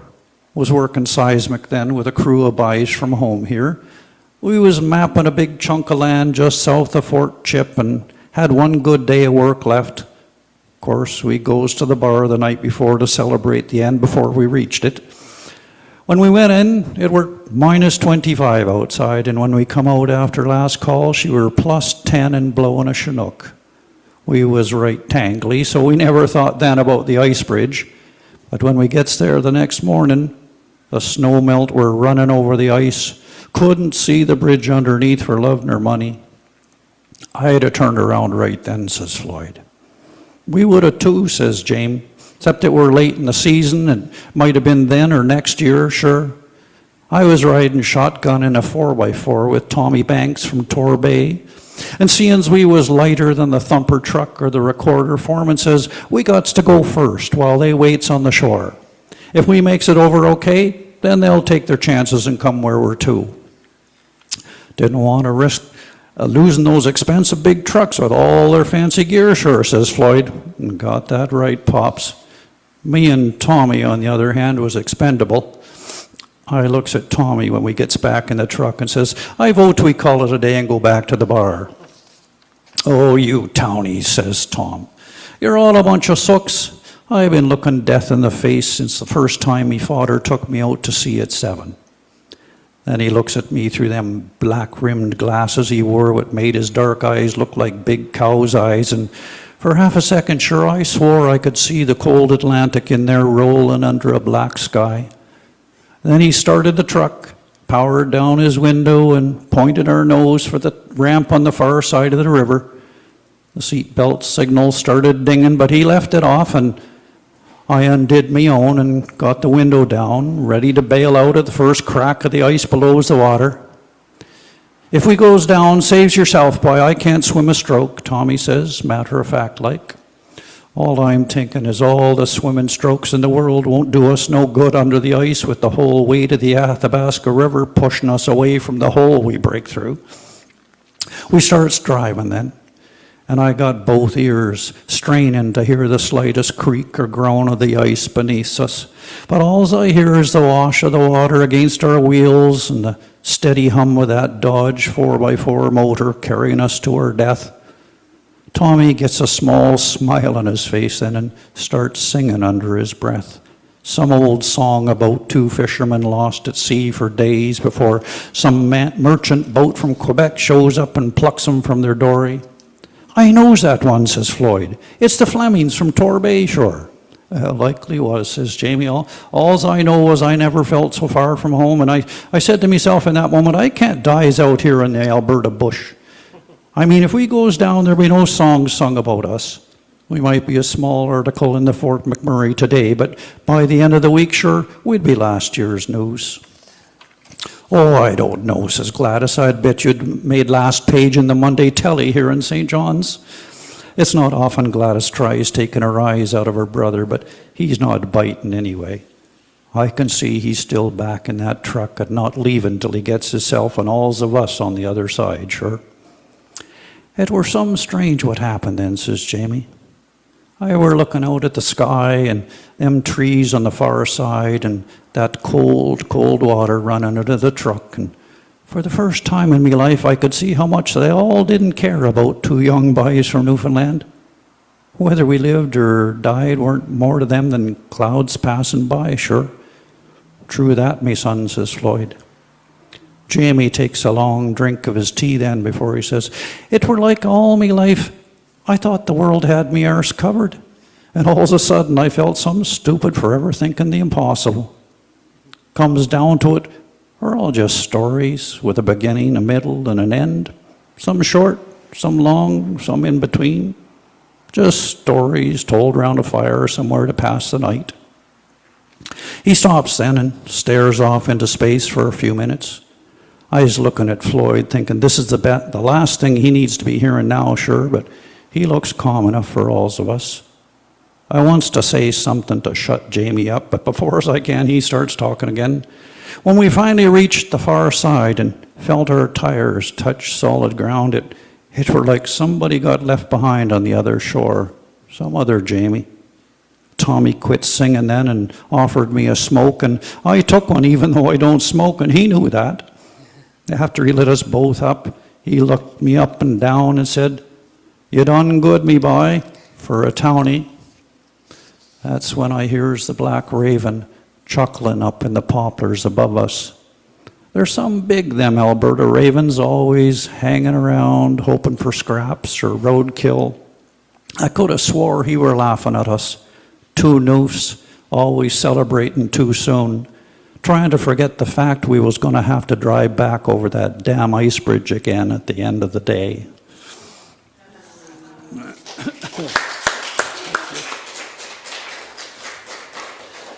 Thank you, and thank you all again, as always, for coming and sharing your work with us and being here, whether live here at Char's or out there in Zoom land. Always a special evening. And I want to say a big thank you to Margot Fedoruk for sharing her fabulous book with us. And again, that one's available on Amazon, Chapters, any independent bookstore will order it up for you. And we've got copies here for anybody live that wants to pick it up. So big thank you to her and to all the other readers. And a big thank you to Char for the challenging night with the fluctuating bandwidth. I think one of your tenants in the hostel must be using their Xbox playing some game and it's sucking up all the internet. But we seem to patch it together all the way through. It's always miraculous how she makes that happen. Anyway, thank you again to Karl for taking care of the moderation. And to Sheila for keeping us fed and watered. Thank you, Sheila. And thank you to Derek.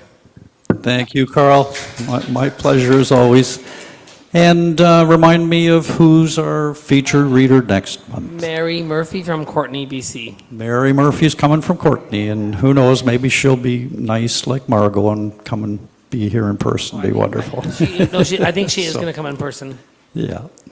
All right. In the meantime, everybody stay safe out there. Keep writing. Keep inspiring each other, and hope to see you all here safe and sound in a month's time at the Electric Mermaid.